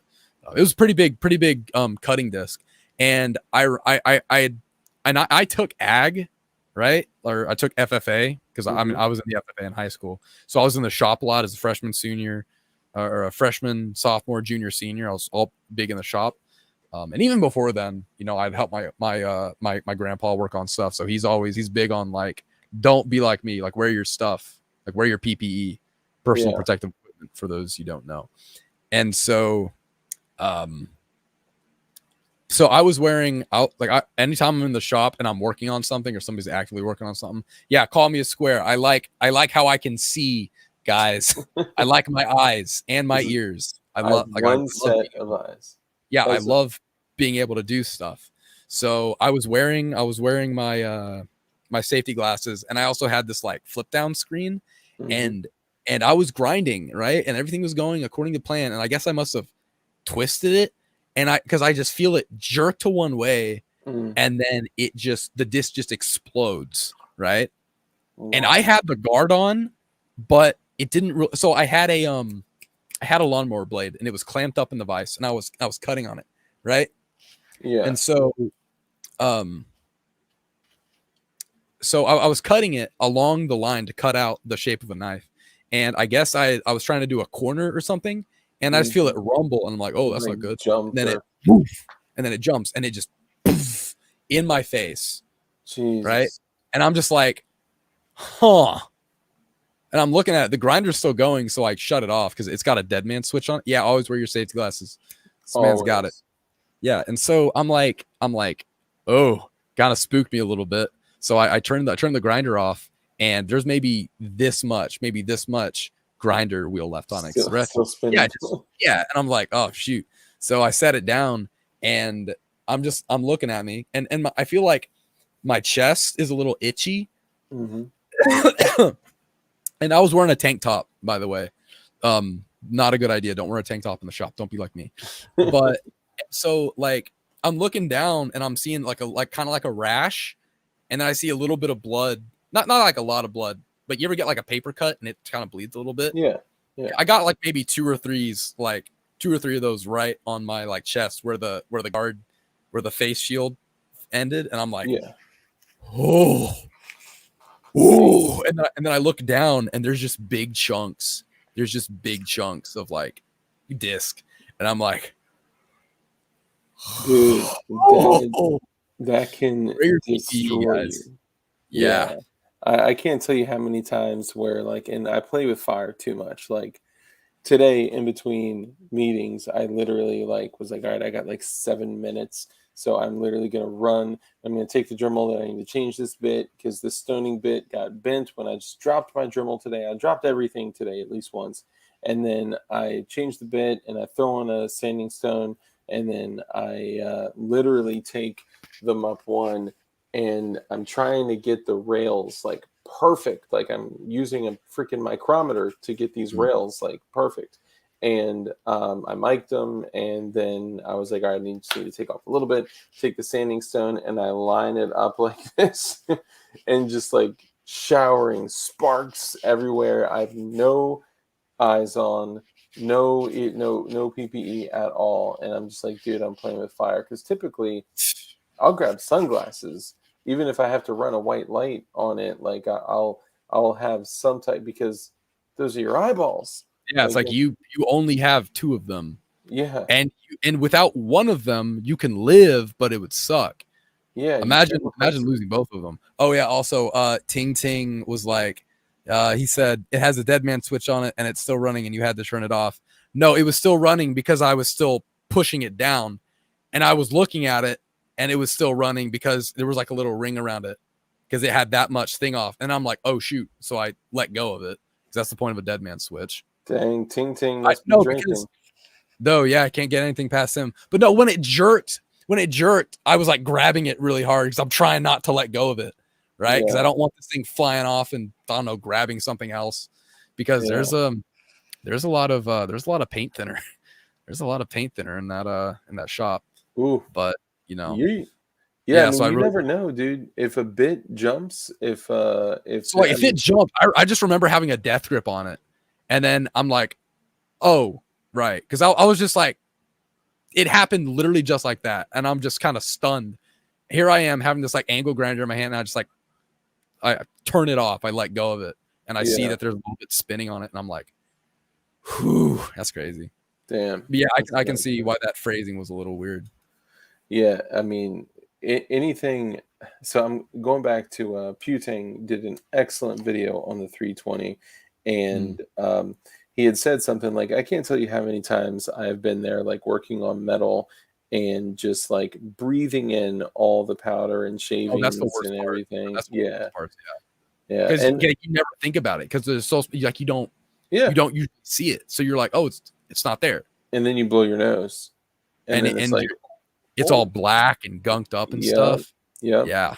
And in the video, Putain is like, now remember, you have to make sure you wear, your protection when you're working on things like the MUP one, or any type. I mean, really anything, but especially metal, right? We're dealing with like serious steel here, and he's like, because what you're doing is you are creating thousands and thousands of micro razor blades that are getting all over yourself, all over your face, all over. And I've worked on metal before, and then like wiped sweat off and been like, oh. And you look in it's like dirty, but it's not dirty because it's dirt. It's because it's a whole bunch of metal shavings that just clumped up on your hand. Dude, that's the worst. You know those Dremel pieces that are like the stainless steel bristle circle pieces that you can kind of like use it to brush? Like a wire brush? Like a wire brush? Yeah. So I didn't know, like I'm like, playing around with, like, not playing, but like I'm, practicing like refinishing and stripping finishes and shit like that. And I start using that one of those stainless steel wire brushes, and I start feeling like in my arm, like pokes. And I look, and I guess like the wires were flaking off, weren't they? Yes, like crazy. By the end of me using the Dremel, like it was just a little nub of nothing, and I had like machine gun like wires stuck in my skin, in my shirt. I'm like, how did they not go in my face? But I am intentional about, like, once I have my eye on something, because again, guys, I'm not using a vice. I'm not using the equipment that I should be. I know, I get it. Okay, I am the lap gun builder. I literally build shit in my lap with like a razor blade, a freaking rubber band, and a punch. I'm like MacGyver, Dark MacGyver. Tell you what you could do. What I've done is sometimes whenever, I guess, if I didn't have a vise, a clamp, just clamp it to the table. Like literally, like if you can't afford a vise, or if you don't want to go out and spend money on a good vise, then boom, there it is. Clamp that bad boy to the table. Just get it done. These work, like the actual hand clamps. These work on some things. The red things have broken off, but these work on some things, but these, I guess I use them more so for like if I need something to dry and cure and I need like pressure on it, I use these.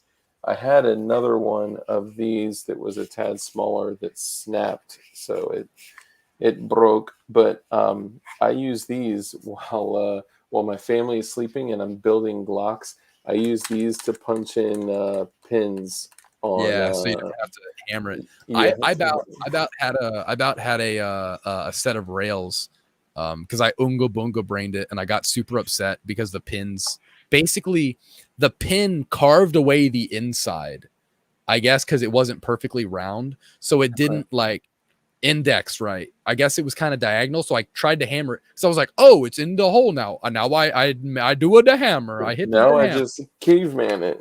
Yeah, and I'm just like, if I hit it harder, it will go in. But it got stuck, and I just got super angry. So I took the rear pin, because they're both the same diameter, and then I pushed it through the other side, and then so now I have both pins stuck. So I tried to push that pin out to the other side, and I'm just like, this is so dumb. This is so dumb. I hate this. I think to pull the slave pin trick. Yeah, I think I actually posted a broken, it was a shattered, because I hit it with a hammer because I was just angry. I was using a hammer to try to hammer the pins in. Yeah. I guess like a claw hammer because that's what I had. And then no, it was just I posted about it and I'm like, I'm tired. I'm done. I hate the G26. I hate the G26. Yeah. No, it was the 19. That's what it was. It was the Glock 19 that I printed in PLA Polymax. The red one? Yeah. The one you took a picture with the drill? Yeah. Dope. Guys, if you don't follow Plastik Gatz on Instagram, you need to. He's got I need to start posting more on it. I've only got a couple of stuff on there. Dude, honestly, what I started doing, because I'm literally the worst at everything. So like I'm running a business. I got a family.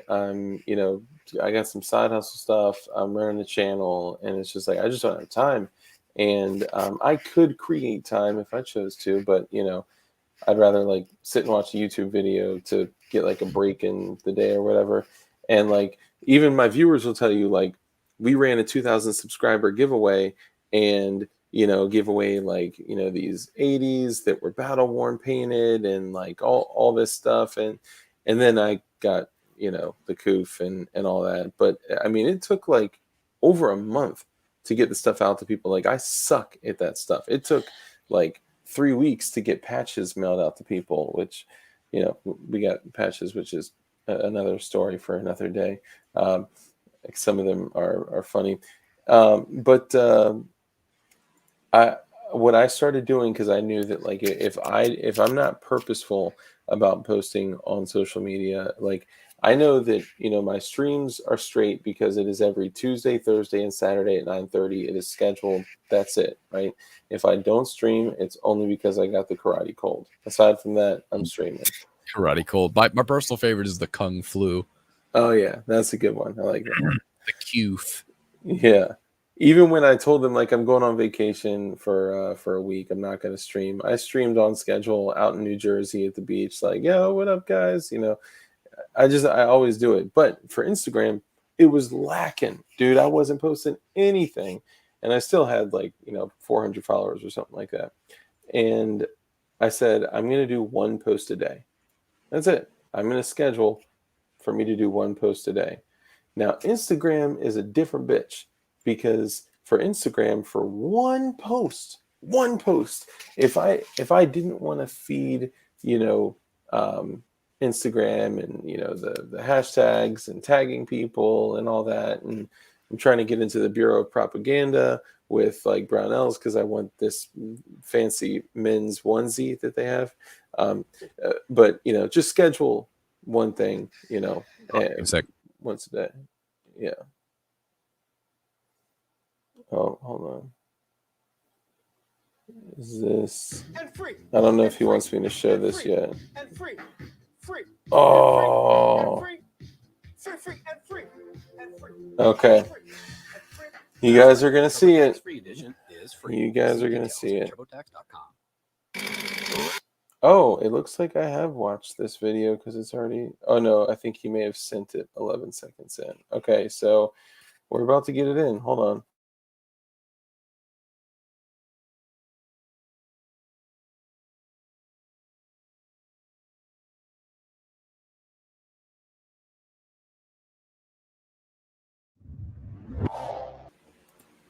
I mean, that seems safe. I mean, I'm just yeah. kidding. I don't know. I mean, once you let go of the guard, you're likely to not kill yourself. But see, here's the thing. Here's the thing. I support everyone's right. I support your right to do this. Like, you have every right to do this, right? Now, when you start doing this, and on like a company should be like a company has every right. If I'm an employer and we're cutting ice blocks or we're doing something, right? And yeah, and it's like if I'm an employer and I own a business and we're out working in wherever these guys are working, and you know, if you're doing that on company time or if you're doing that with company, if you're doing that anywhere near it, I'm gonna be like, see ya, have a nice day. yeah, I will not feel I won't feel, even if it's just like, oh ha, hey, watch this kind of thing. That's how the worst things start. It's like, dude, see ya. You're not gonna do you may be able to do that on your time, but you're not doing that. You're not doing that here. yeah. I mean, from a business perspective, like liability and risk is Yeah. like that. That's And yeah, that's what it is. Everybody and see, whenever I explain this, everybody thinks, oh, you're just OSHA. You're just OSHA. It's like, no, dude, if you want to go stunt jump a forklift, do it.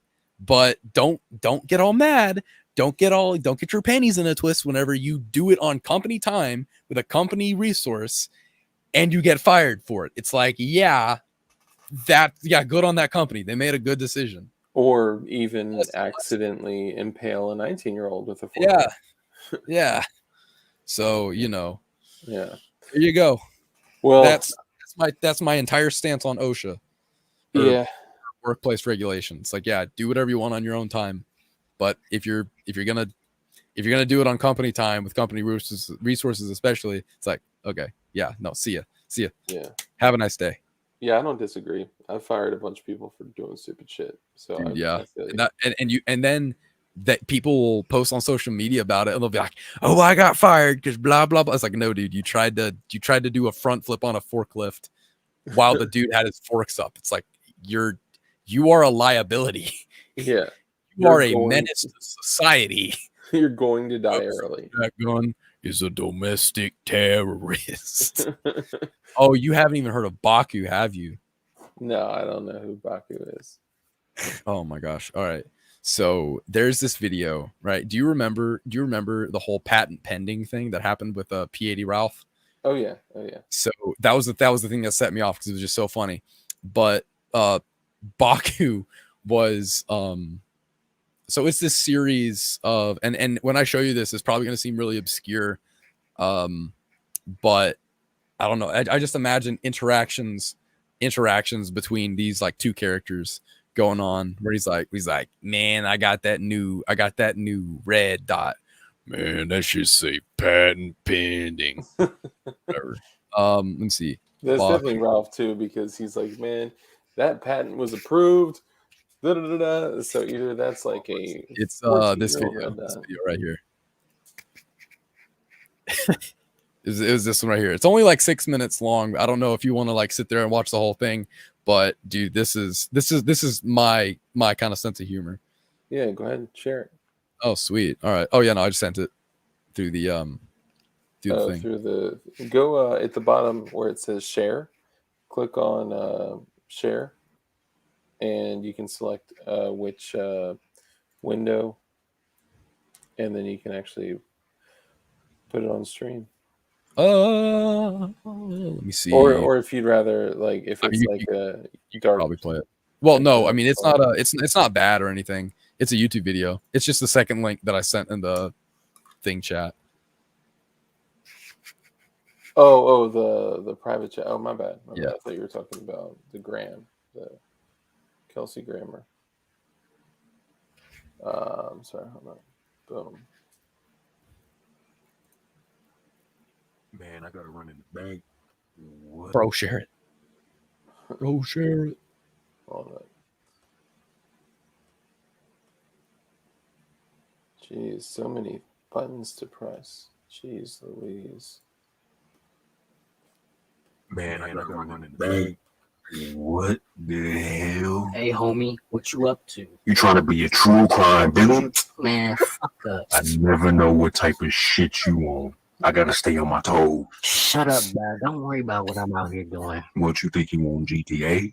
The fuck you doing with that gun? Look, I'm just out here doing some robbing so that I can go shop. Robbing what? The gas station? Hey, that's none yet. I step. Okay, Creighton. TV show. Get the fuck on.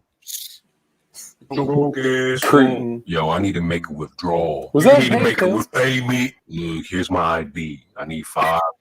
You got $160 in your account. Nah, that's checking. Look at my savings. 17 cents.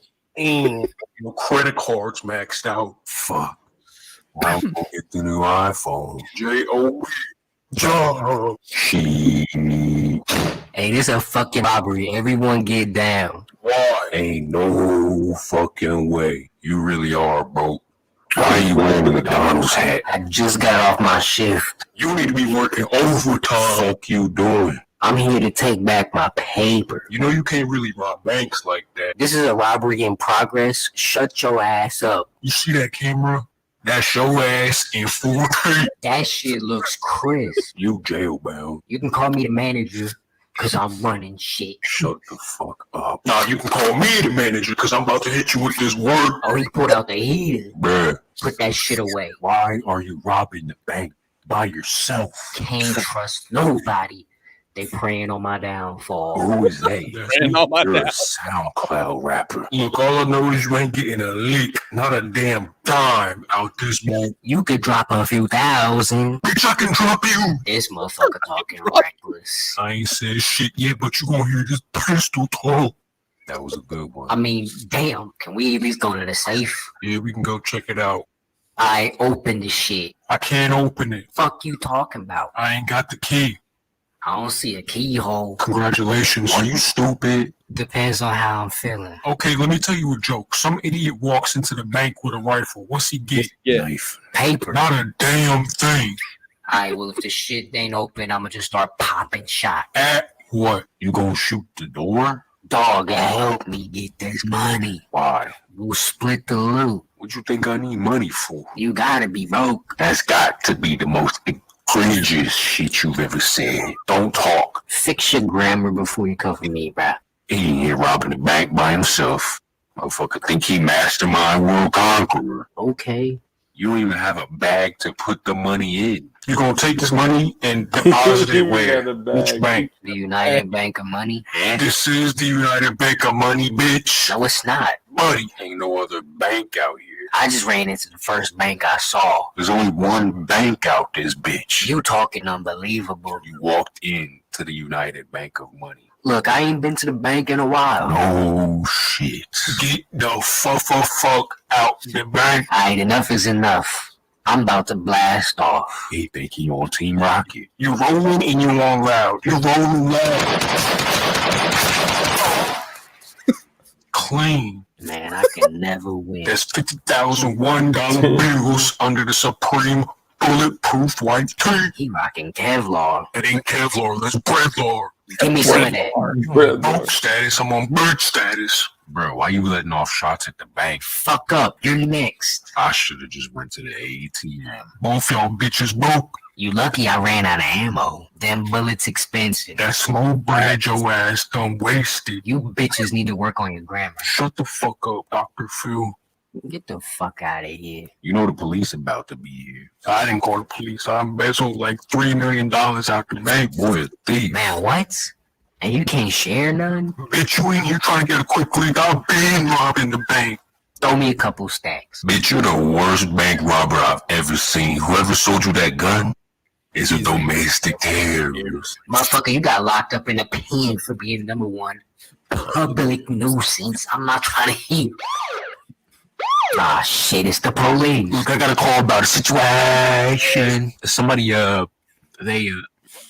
Damn, I forgot. I done forgot why I came here. He must have forgot. Shut up. Just shut up. Who snitched? What are you saying, bruh? I'm the one robbing the bank. We I doing a like how bad it's like a fucking job, SpongeBob man. comment. That's what I'm saying. Nah, bruh, I'm It's young cash register, aka Lil Broomstick. When did I ask? What was that cacophony that just came out your mouth, man? That's my stage name. You talking tripe. What is your real fucking name? Alright, since the police came, I'm about to head out. You supposed to be my ride, bruh. You gonna ride or die? With bitches like you, I'd rather die. Damn. No loyalty. No loyalty. Fuck you mean no loyalty? But I'll shoot you and the police. No, you won't. I will. Do it. If I have bullets. How are you this broke? Me? Yes, you fucking rich cracker. Riddle me this. I walked into the bank and we got Dr. Phil holding a rifle. Watch your damn mouth. I'm trying to figure out what type of shit I walked into. I was gonna rob these bitches. What? I'm gonna tell you this. Sometimes shit don't pan out. No, it didn't. You work at McDonald's? Yeah. You're trying to rob banks. You need to get your paychecks up. I've been trying to get a raise. You need to raise some bread. That's Raise some bread. So what, you went broke, now you think you're gonna come up robbing? play GTA, bruh. So, y'all gonna take his ass to jail? For what? Just walks off. Damn. I'm just saying, if it was me, the money would have been gone. Motherfuckers can't even open a damn safe. It's bullshit. I'm going home. Bro, I would like to point out that it's funny because he does like hit. So basically, he'll put We in watch this while we order Sorry. food. While I order, so Shit. he'll put in like still images and just narrate over that, and he probably flipped it just because but it's a yeah. he's got a left-handed rifle, which is something that I really want. Oh, I didn't even notice that. Yeah, it was left-handed. Yeah, you know, like The right hand stag. is flipped. It's like, man, I gotta get this paper. Dude, Paychecks up.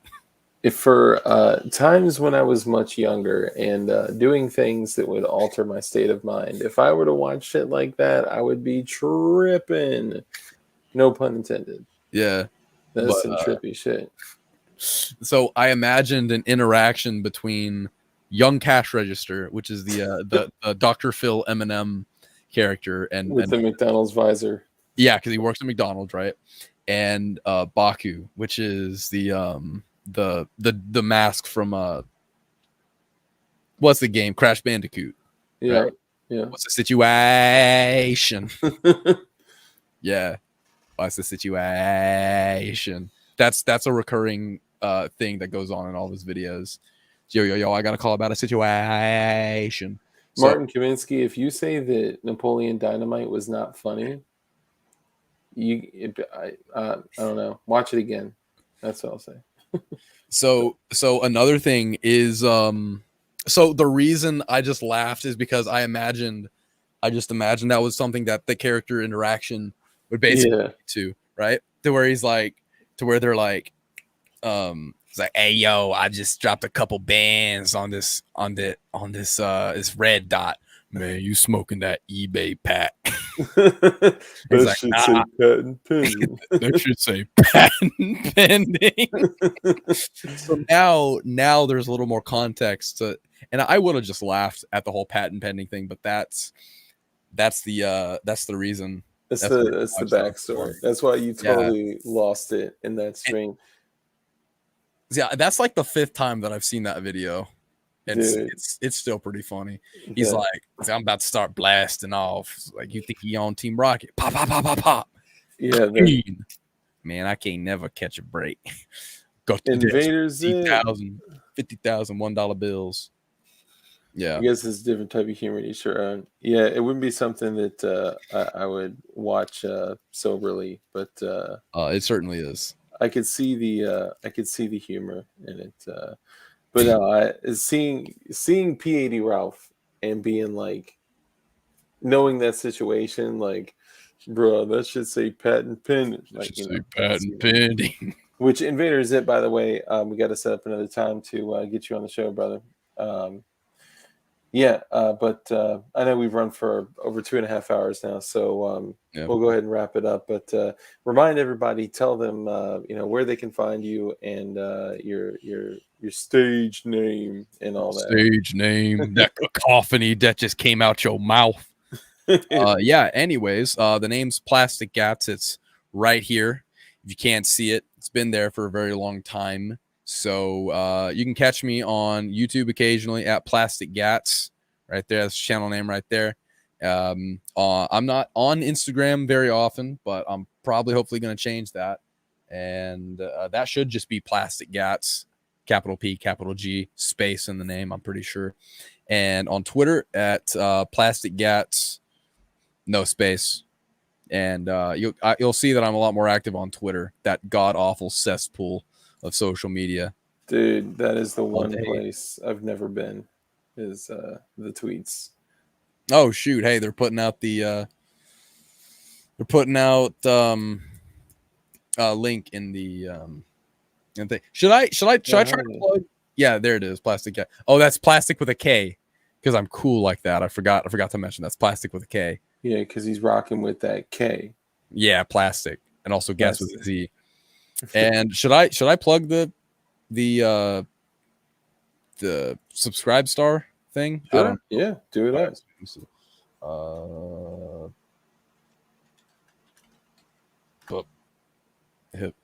You like Huey Lewis in the news?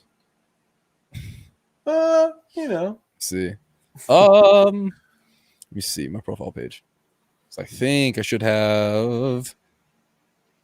I am not entirely sure about. Where's my link? Where's my subscribe star link? Oh, you know what? You may not be able to drop a link in chat. I think it scrubs links unless you're a moderator. Send it to me in the private chat. Okay. Let me see. Share page. Yeah, Bacon. Good looking out on dropping that link for the YouTube channel. I appreciate it. And it should be up right there. Should be right there. Beautiful. So I haven't set up too much of the so like I said, if you guys want to, 3 munners, 3 doubloons, unless oh shoot, I haven't added the sloppy toppy tier, but believe me, there will be a sloppy toppy tier coming. If you want to be sitting on top of that sloppy toppy, you better get on it, folks. Yeah.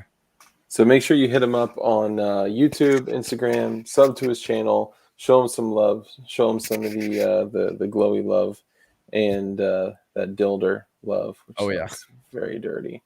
And make sure you go into all of his streams, all of his comments, and just troll as hard as you can and say comment side charger gang, comment sloppy toppy side charger gang on all my all my videos. Yes, this needs hashtag sloppy toppy side charger gang. Hell yeah. And the sloppy toppy side charger gang, it's the same one. It's the same as the side charger gang, but just you got to have the sloppy toppy in front of it. It'll be us. It'll be a little inside joke between us. Maybe if you did make a shirt with that, you could have side charger, the same setup, but the hands is more visibly dripping wet. Yeah. Oh yeah, that's even better. That's even better. Sloppy toppy side charger gang, but the hands are just dripping. Yeah, obviously visibly dripping. I mean, you couldn't tell. Oh, dude, you're dripping. Yeah, I know. No, that's literally ice. Thanks. I got that fresh drip. No, have you not seen that video?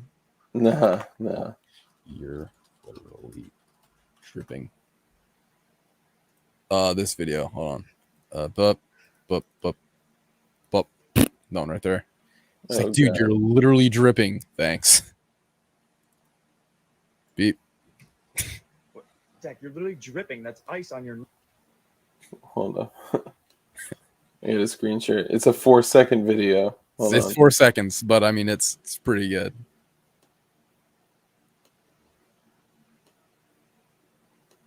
All right. Sorry, I'll end it. Zach, you're literally dripping. That's ice on your neck. Thanks. No. Thanks. Thanks. No. Jesus. All right, Yeah. well, make sure you check him out. Subscribe to his shit. Subscribe to his star. Oh no, my profile's under review. How is it under review? Oh, if it's brand new, they do have to approve like communities or. You keep checking plastic after possible increase. What? I thought. Or hold on, I can just check that right now. Because I'm just like, what the heck? Like when I signed up for locals, I put all this shit in the like notes, like, you know, who our community is. It's like, you know, we're people that believe in freedom and we talk about firearms and explosives. And then it's like, whoop, thank you for submitting this. This will be under review by, I'm like, oh shit. Yeah. It's like, maybe I should have said different stuff.